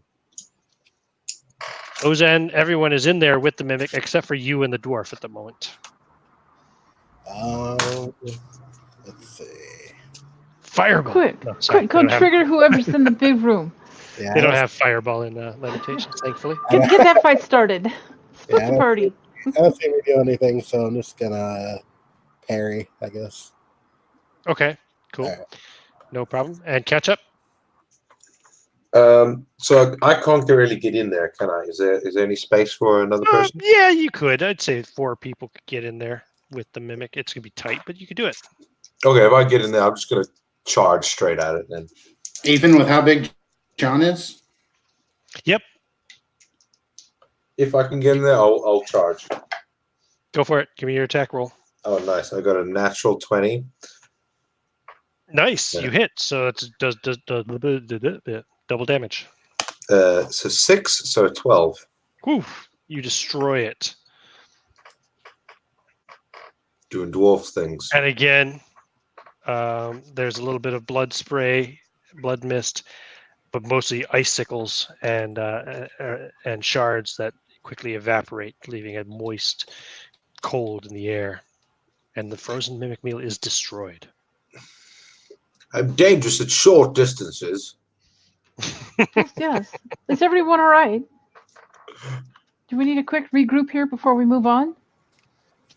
In fact, would I have time to reload my wheel lock before we go to the next room? If you want to spend the time, you may, yeah. Yeah, can you guys hang on for a second and I'll get this thing loaded? Have at it. Much good may it do me, though. And she grumbles as she gets it all set up. All right, Okay. I'm ready. Check the mimic for treasure. Oh yeah, well let's do that. Let's check that mimic. Yeah, for may treasure. as well do that, yeah. Unfortunately, it does not have any treasure. Oh. Oh look, it's got icicles. It's gone. It just evaporated pretty much. So you want to go back down the tunnel? The rest of the way? How long would it take her to reload her? It's a few minutes. I don't know. How many rounds did we say it takes you? 3, It takes 4? 3 rounds. 3 rounds is 18 seconds. So. Okay. All right. Yeah. No. Never mind. I was going to ask if I could search, but never mind. So go ahead and search. If you want to search, you can. That takes 10 minutes per square. Yeah. No. Yeah. Exactly. No. It takes. Wait. I thought. Oh, we can each search a square, and it takes us 10 minutes. We're burning giant time. I'm not worried. I'm not worried about searching this exactly. I want to get as far as I can. Yeah. Let's go to row 4. Let's move on. Giant up front. So the brick tunnel put the continues giant up straight.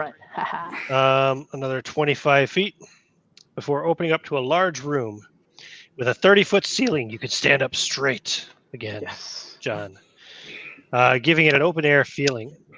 As you walk into the room, you spot the familiar face of the Beef Bandit. He seems to have been conversing with 4 fry fiends as you walked in. These fry fiends seem a bit larger than the ones you encountered before in the forest. And the Beef Bandit himself looks like he's been working out. You might even call him the Buff Bandit. Sorry. He notices you immediately. And he says, really didn't think this group of scrubs would make it past the constable. The world is definitely full of surprises. Once we saw the bacon beacon lit, I knew it'd be a matter of time before the snake sneaked you past the beef gate. Sorry to be such a bummer, but your little adventure ends here. And, oh yeah, fry fiends. I kind of wanted to tell you what they look like. I quite like the idea of a bacon beacon. I'm also hungry now. Yeah, I know this whole thing's making me hungry. And we don't have any Wendy's in Ireland, so if you're watching this from America, get a triple bacon cheese for me, yeah. Right, the fry Man, fiends. it's almost like this game was designed to make you hungry so you Mm. food.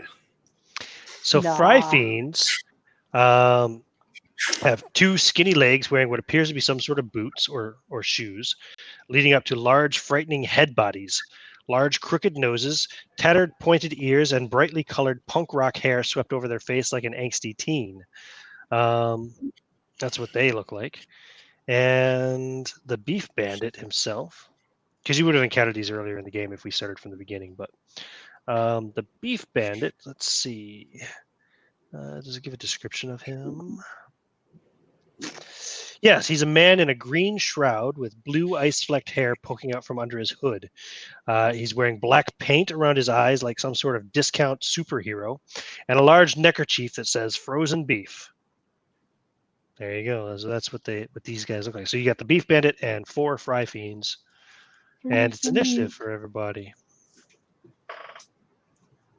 Oh yeah, initiative. I'll just roll 1 initiative for bad guys. Bad guys rolled poorly. They're on 2.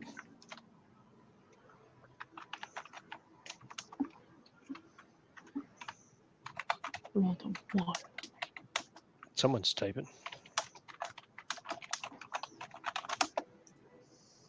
Yeah. Catch up is on 1. Okay. Back to normal. John, did you roll initiative? Oh, he's got to use the head. He ran to the toilet. Figures, because he didn't go anywhere during the bio break. Strange how that works. Mm-hmm. So we'll wait for him to get back, and then we will continue. I bet you he didn't even hear all my descriptions, but well. And you did them so well. No. But even if you were here, would you have paid attention? No, probably not. Jeez. You guys are so nice. I mean, just because some things are true doesn't mean you have to say them. I've been in enough games, John, now to know that he just ignores Ian. Yeah. Like how big is this tunnel? You're not in the tunnel anymore. Oh yeah. Right. Okay. Well, that sounds like me. It's not that I ignore things. It's just that they don't always stick. But to be fair, I did that with the bird earlier. I didn't hear that it hadn't landed for some reason. It's all right.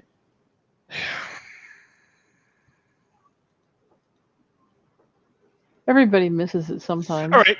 I'm just gonna make him go last. So first is Ozan. Ozan, what would you do? I'll cast Phantasmal Force. Oh, what does that do? It conjures a creature that I have previously seen and obeys my every mental command. Whew. On page 119. And I will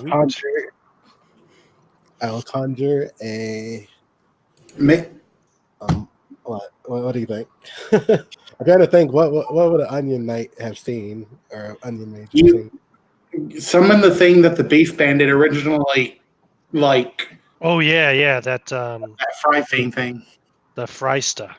Yeah, that thing. So remember the image we showed earlier? It looks like that. I'll it's summon huge. It's huge, by the way. That's a nice ugly monster. Summon it. I'll make it seem like the cold air kind of converges in on itself and it forms into the Frysta. Nice. In front of the bandit. Brilliant. I'll say, behold the Freshta, slave to the onion mage.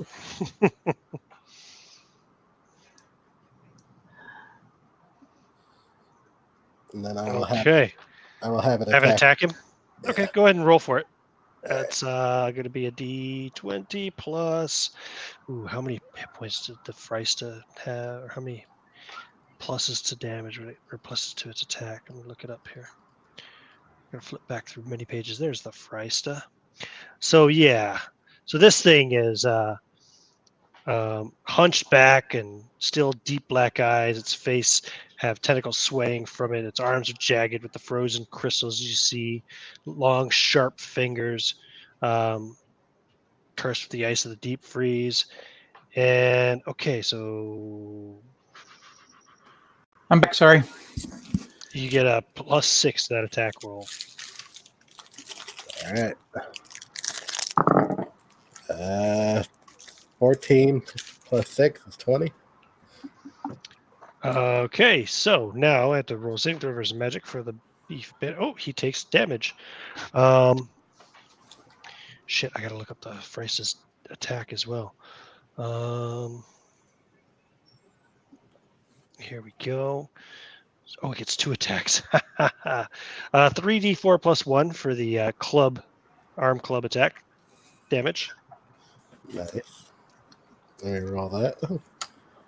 3, 4, 2. So 9 points of damage. Okay, and it gets a second attack. Let me see here. Yep, face hugger. So go ahead and roll that. It tries to grab their face with its tentacles. Just wants to give you a nice kiss. 12 plus 6. 12 plus 6, that's going to hit. So it does 1d12 plus 1 damage. Nice. 3 plus 1, 4. Oh, let me roll his saving throw again. Oh, but this time he makes his saving throw, so he doesn't take the damage, and in his mind, it no longer exists. That's fine. Okay, sorry. Now, back to the right page where I was. Next on initiative is who? Next on initiative is Maze.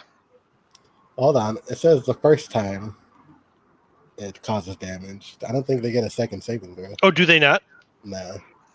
So as long as they fail the first Ooh, one, that would be badass. It's as deadly as any real creature. First time they get a saving throw. Success means it ceases to exist. Otherwise, it's as deadly as any real creature and is dispelled the first time it is hit in combat. By someone who believes it. Okay, never mind. Then yeah, it does the damage. So how much damage was that second attack? 4. So what's that total? 11, right? Yeah. Nice.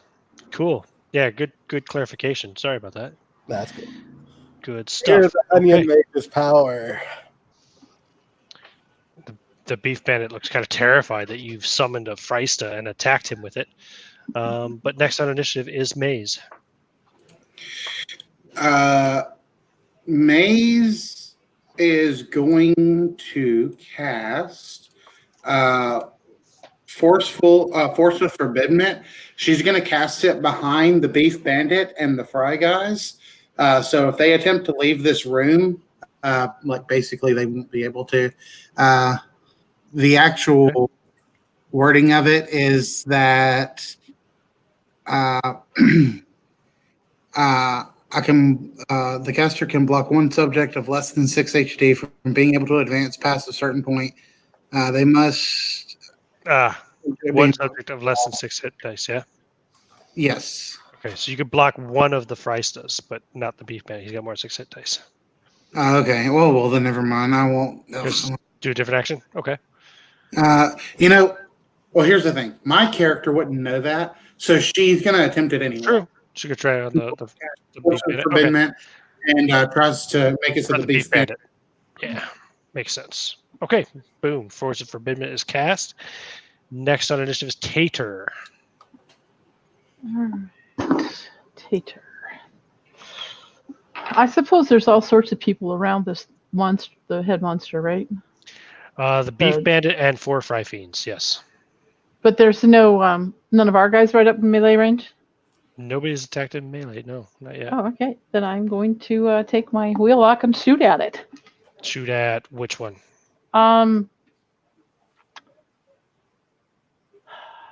Is anybody actually injured? The beef bandit. He's been I'll injured shoot the by beef the bandit, Freysta that was summoned by. Yeah, I want to shoot the beef bandit. Go for it. All right. Let's see. What do I have to roll first? Of course, I still have to roll to see who you actually hit, but you roll D10. Okay. 3, There so are I'm 6 okay there. targets. Ha. Okay. What does that mean? Now you hit one of the fry fiends. Okay, so let me see if I hit him. Let's see. It's got For a minute there, I thought I rolled the beef bandit, but no, I rolled one of the fry total of fiends. 15 to hit. Does that hit? Damage? Yeah, it definitely hits the fry fiends. I think, That's right? 3 Yep, it damage. does. Wait, where's the fry fiends here? Yeah, that hits for sure. 3 damage. Okay. And she's going to. Okay. No problem. And next on initiative then will be John. Since he actually got back on the Alrighty. board before. So what I've gathered is we have a big monster and a lot of minion monsters. Did you not hear any of this shit? Dude, did you not read that I had to use the head? No, I don't follow the notes. You know that. Oh, I'm sorry. I had to poop. Okay, I did not know. So where did you hear anything? You didn't know what's in the room at all or anything? No? Nope. It looks like a big monster and some minions. No, the big monster was summoned by your wizard to Okay. attack the beef bandit and 4 fry fiends. Ah, okay. Well, he will attack whoever's closest. Okay. Closest 18 would foot be tall, one of the fry fiends. Okay. Fry fiends it is. Okay, these are not ice creatures. All right, so we will not roll advantage. I am not going to add anything to it because I don't want to reduce my AC. Okay. And I will just You roll. can attack the same fry fiend that just got shot by Tater. Fair enough, straight up. That's a 13 plus my 9. It's damage. And I'm still using the great spoon biggie tail. 3. Mm-hmm. So that is 7 times 3, 21. 21. Okay, it's wounded, badly wounded, still up. Okay, and next on initiative would be all the bad guys. So, they will all attack the fucking huge monster. But actually, no. The beef bandit, who is now wounded and face down with not just the group of adventurers, but also this large Freysta, he disappears in a puff of smoke, which you've seen him do once before. Yeah. The 4 fry fiends attack the Freysta because they can't magically teleport away like he does. So, let us see here. Large fry fiend. Odd or even. Okay, it does a high kick and misses. Second fry fiend is going to do a high kick as well and misses. Third fry fiend is going to do the salt shaker attack, shaking out its long, choppy hair, droopy hair, flinging stray salt at all opponents nearby. That hits. And the Freysta then disappears. That dispels the spell once it's hit by something that believes in it. All right. Now it's gone. And then the 4th Freysta, confused, stands there looking dumbfounded, not knowing what's just happened. And it goes to catch up.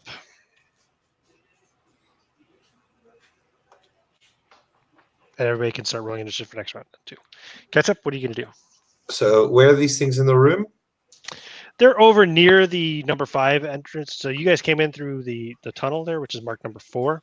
They were over kind of like right in front of the other exit, number 5. So Okay. space-wise, you're talking, looks like 5, 10, 20, 30, 35, about 35 feet from you. Okay, that's enough for me to move in basically, and I'll be like sort of moving in towards the Fry Fiends and swinging my axe with my shield up, and he's this because there's nothing more that this old guy hates than just emo teenagers. Like he's just like, tuck in your shirt, young man. Do you want to charge attack? Maybe the one that's wounded. Yeah, sure. Definitely give you the distance and give you double damage potential. Okay, sure. It does, of course, reduce your armor class by 2 points, so for the round. That's totally fine. I'm okay with my armor. Okay. So I rolled a 16. That'll hit. So you're going to do double damage. With 3 damage, so 6. Oh, you wound it, but it's not quite dead yet. It's still up. The Beef Bandit is gone. He fled, terrified by the Freista, thinking that this fight was too much for him, not realizing it was an illusion. And we go to the next round initiative then. So, bad guys are on 6. What did you get there, catch up? Do I need to ask? A 4. Hey, not too bad. But first, thankfully not a 1. First is John. John will attack using the Great Spoon Biggie Veil. Okay. Without advantage. Uh-huh. What are you taking? The same Fry Fiend again? Whatever one's closest. Yeah, that's fine. Yep. Okay. And I'm not going to do anything special. I'm going to retain my AC just in case something weird happens. I got a 12, but he has 9, so it's a 21. You destroy that Fry Fiend. Okay. This is not an ice creature, so it actually just dies bloodily, falling to the ground. This weird punk rock looking thing. It's basically just a head body with like long skinny legs and arms and like weird droopy punk rock hair that they fling salt out of. Nice. That one goes down bloodily and dead. Next on initiative will be Tater. All right. There are 3 Fry Fiends remaining. Is anybody up there doing melee with them? There is one there. Yes, there's one. That would be well, he was only in melee with one of them, so technically there's another one maybe right next to it, but there's 2 of them that are not in melee range with him at all yet. Okay, well, she's going to shoot at one of those with her flintlock. Okay. Roll a d10. Roll a d10. You fail on a 1 or a 2. I got a 10. Okay, you don't fail. It goes off. Roll a d20 for your attack roll. Let's see. Be 16. That hits. Damage. Damage is a d8, right? A 1. Okay, 1 point of damage. Shoot one of them. Ah! He flips his hair kind of obnoxiously in your direction and looks at you, pouts. And next on initiative is Maze. You just wait. I'll get you next time. One of them is not engaged in a melee, right? So Maze will. 2 of them, technically, yeah.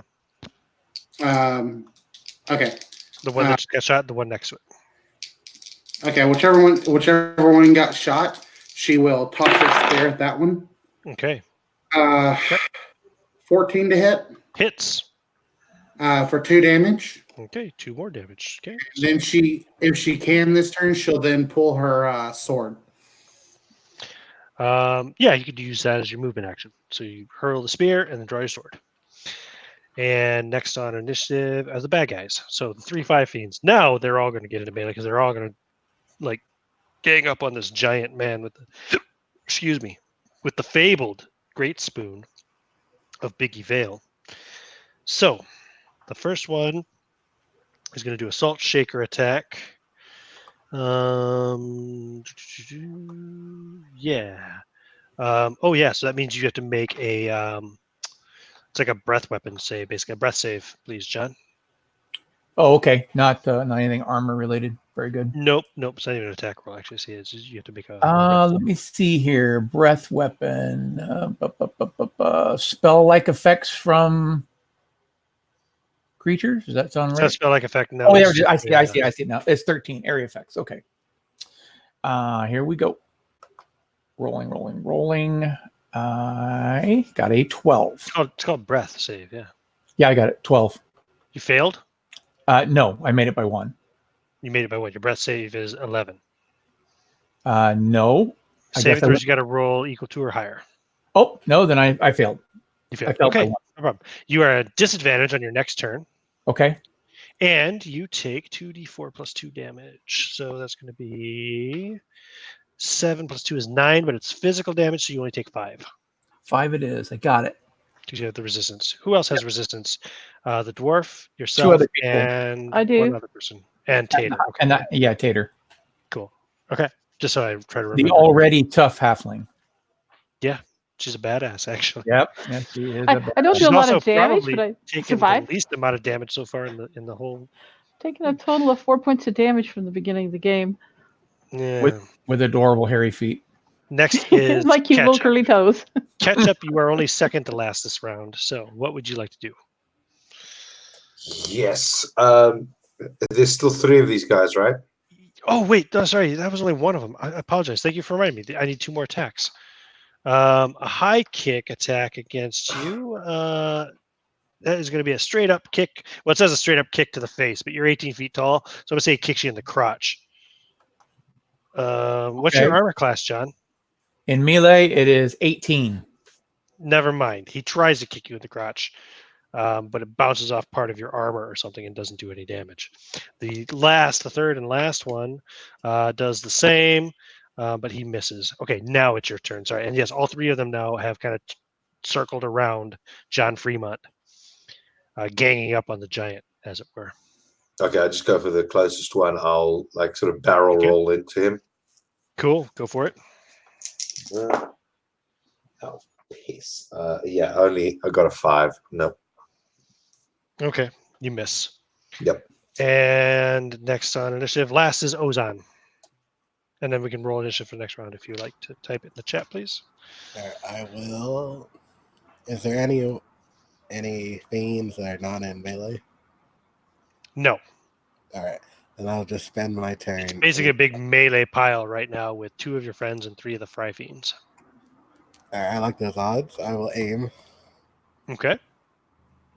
Aiming at one of the Fry Fiends. Cool. Yeah. And then we go to the next round. So bad guys are on 3. I'm Maze not is so on sure 5. it's John's on friends. 6. Ketchup's on 6. Ozan's 2. And who is missing? Me. Oh, yeah. Tater. Sorry. Tater's There on we 10. go. You're first, Tater. I am first, aren't I? Ha. You are, for sure. You're so fast. I know. And tough. I'm just special. And hairy footed. Mhm. That too. She's going to take a turn and aim her flintlock Okay, at one of the for Fry the Fiends. next Cool. round. Got it. Yep. She's aiming for the next round. Next on initiative, we'll go to John Fremont. All right. So not ice based, so regular rolls. Mm-hmm. You keep attacking the same one. Oh no, yeah, you haven't attacked any of these 3 yet. So one of them is slightly wounded. Barely. And how does the charge work? You have to be able to move at least your full movement space, which you cannot do currently. Okay. I was just curious. Nope. Just saying. I think He you need will to be able to attack. move. A So minimum of that is an 11, but he has plus 9, so it's a 20 damage. to hit. Okay, and it is a Still do 7 2d6 times 3, so 21. 21. You badly injure one of the Fry Fiends. And next on initiative is Ketchup. He caught up. Catch up. Yeah, finally. He goes in for like a deep sweep onto whichever one is closest to it with his axe, and he lands a 19. That will hit. Give me the damage. And he does 7. Okay. He's very badly wounded now. Oh, fantastic. And next on initiative is Maze. May sees that the onion wizard is about to fire in the melee. So it's Tater. So she's just gonna like move over towards him, like not directly in front of him, but just kind of like if anyone would try to attack him, hopefully they'd have to get to her, and Cool. she's military action. Good. Sounds good. And next on initiative is the bad guys. So 3 Fry Fiends. One of them will do again another shake of the hair kind of thing. Oh yeah, did you have disadvantage last time, John? I forgot about that, didn't we? I apologize. Do you want me to retroact it? That's okay. We'll think about it. We'll remember next time. Okay. So I need you both, the two in melee. So Sunderthunt and John, to make your breath saves again as another salt shaker attack comes as one of the Fry Fiends flings stray salt from his long, droopy hair. Mm-hmm. All right. I got a 14, and his save is a 13. Okay, you saved, so you don't take damage when you're not Over. Okay, over the number. All right, got it. Uh-huh. Got it. And Sean is away. Baby must have cried. He rolled a 1. I can roll for him, actually. He rolled a natural 20. Wow. He saved as well. So now we just got 2 high kicks, and they're both against the giant, because the giant is the biggest threat. 18. First high kick misses. Second high kick hits, because that would be a 23. Okay. 2d8 plus 1. 2, 7, 8. Divided by 2, you take 4 points of physical damage. That's Got it. After your resistance. Got it. Okay, as Ozan's turn, and then the next round. So everyone wants to roll initiative again. They can. Ozan, what would you like to do? Fire at the fiend. Right, the one that you're aiming at. Cool. Yep. So that's 2 chances to hit him. 1 chance to hit him. 1 chance to hit him. 1 chance to hit him. 1 chance to hit him. So 1, 2, 3, 4, 5, 6. Okay, roll d6. See what you get. Okay. Wow, you're hitting the one you're aiming at. Go for it. All right. Well, maybe. Did you misfire? No.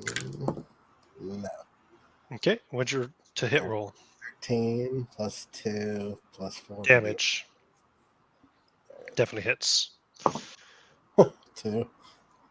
Okay, 2. This is the really badly wounded one. He's whittling him down. He's getting close.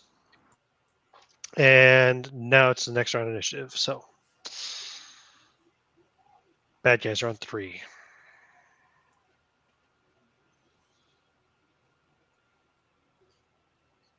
We're still waiting for Sean to get back.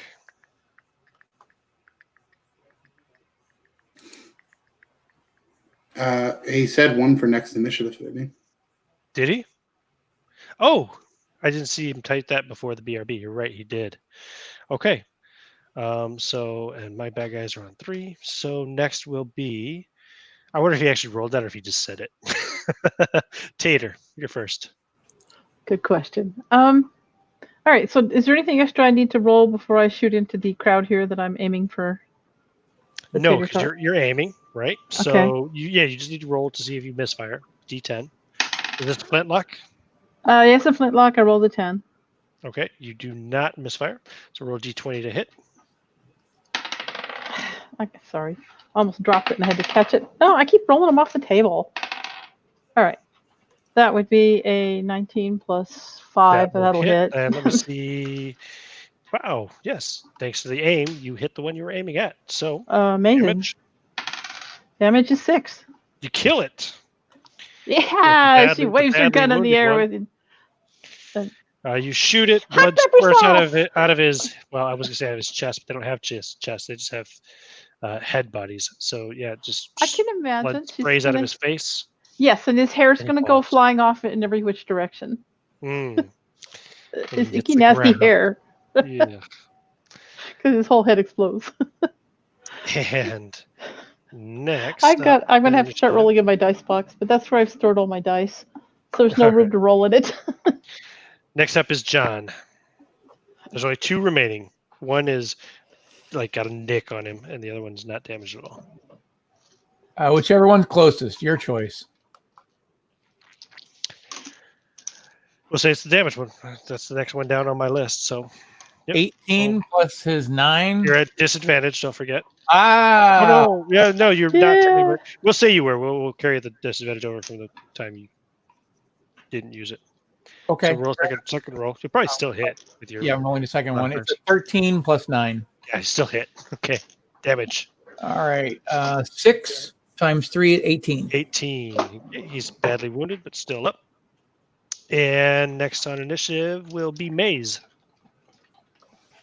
Is the Onion Knight still firing into the crowd there? He fired.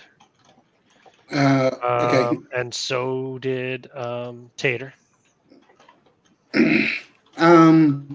Yeah, she doesn't trust those two enough to like go into melee. She's gonna continue to defend the Onion Mage and just be on parry.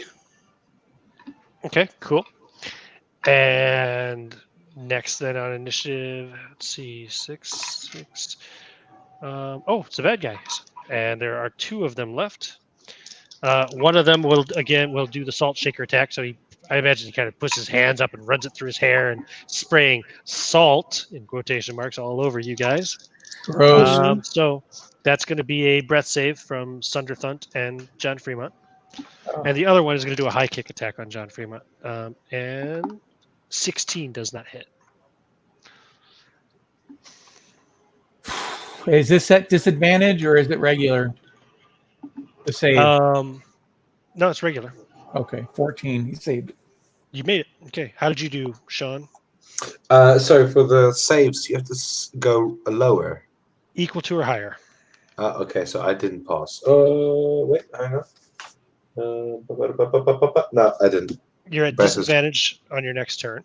Okay. And physical damage, you take a total of 9, but have that to 5 because of your resistance. Fantastic.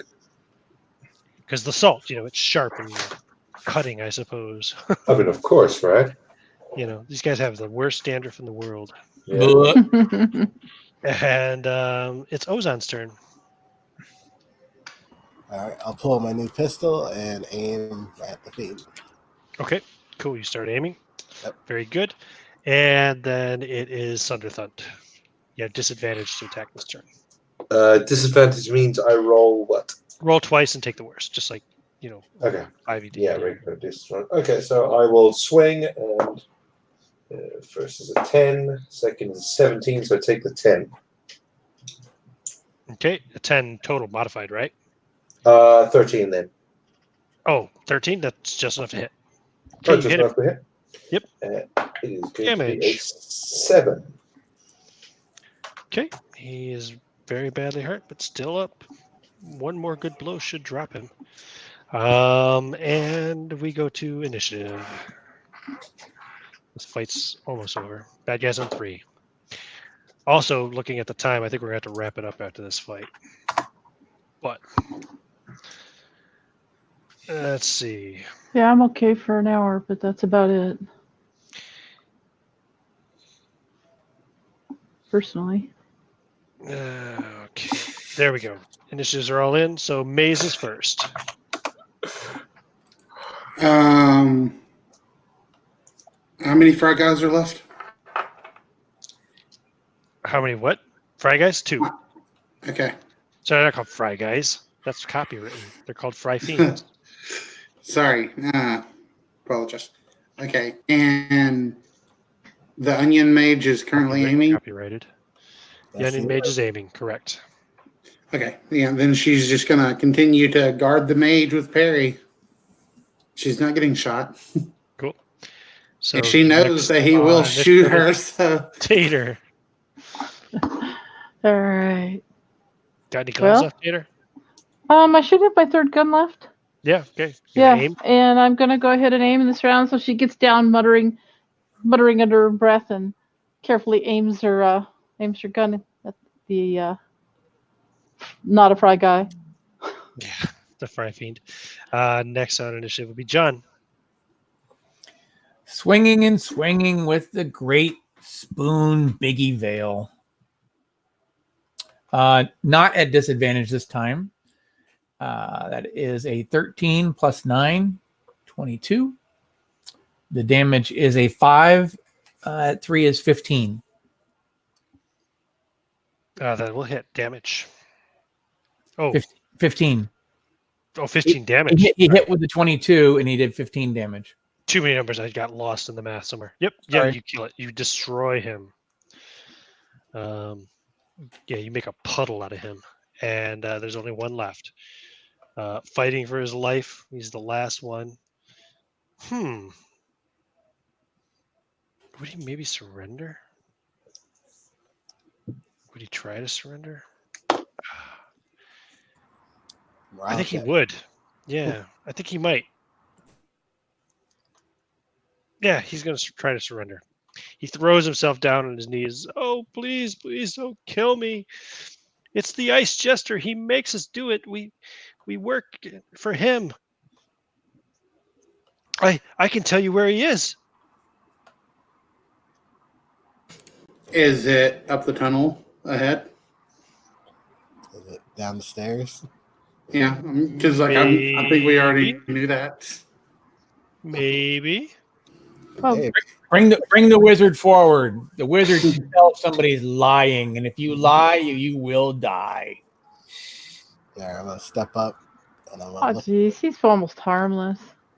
I'm gonna grab him by his dandruff hair and I'm gonna look into his eyes. And just so you know, you little weirdo, when you're crazy for the chicken, you can have it your way.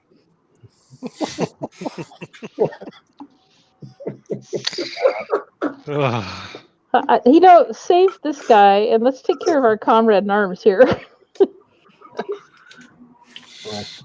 Are these guys like, are they human or are they just called fry dudes or whatever? They're they not. are? No, they're not human. They're just they have no bodies, no torsos. They have a giant head, long skinny legs that come out the bottom of it, and arms that come out the side of it. I mean, I say we kill it just because it looks freaky. So that's Oh, that's come the now. thing. Maybe we can make it into a pet. Where's Ice Jester? And I shake his head. You could have met the I love mean, of you're your not life. human either. Ketchup. If I Exactly. That's why I would say. It doesn't have hairy feet. True. If the other guys are trying to like interrogate it, Ketchup will be going to the corpse of the one and like sort of scooping out mashed potato and trying to eat it. Oh, Oh, jeez.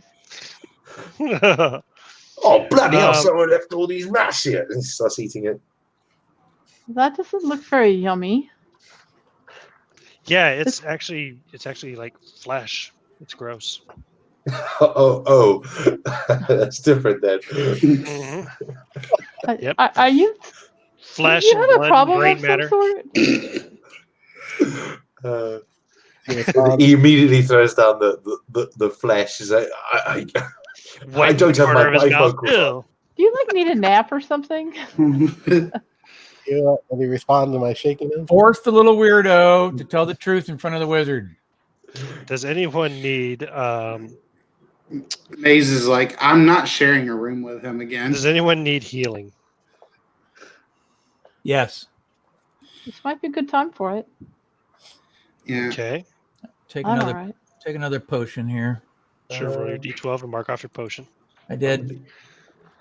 I did not fully heal. How many more questions do you have? I have 15 left, Okay, good. but I'm only down 2 points, so I'm all right. Yeah, I'm down like 5, but I'm not going to waste a potion on that. Well, I had 9 before. I've had a normal lemonade, so I'm only 6 down, so I'm not going to spend any more. Right. Okay. We're gonna go down to the basement. What? We're gonna go down there. I can't understand what you're saying. Are you gonna go down the stairs? You're saying? Oh. To the next level. And what did you do with the Lux Fry Fiend guy? I've Just leave him? I mean, Maze would have killed him. Okay. Right. Gotcha. I mean, he's called a fry fiend, not a fry friend. You know. It's easy to do. He would have surrendered. So you could. You're just gonna murder him? I think she already did. I wouldn't think of it as murder. I would think of it as, Well, it's not human, but it's a being. It's got sentient. It's I'm not just saying it's fighting. pretty- It surrendered. All right. So if we're gonna go down there, I have one more buff spell if you guys want to try it. One more what spell? Buff? Like a buff spell? Oh, right. Well, what I was gonna say anyway, because it is like 2:00 in the morning here. I think we should probably wrap this here and try to see if we can't work out a second session sometime. Very good. I'd be happy to try. It was a lot of It fun. might be hard to schedule, but we could definitely try. Because you've defeated the well, very handily defeated the beef bandit. You made him run for his life, and the fry fiends. But there are still, I think, 2 more levels of this dungeon Cool. to go.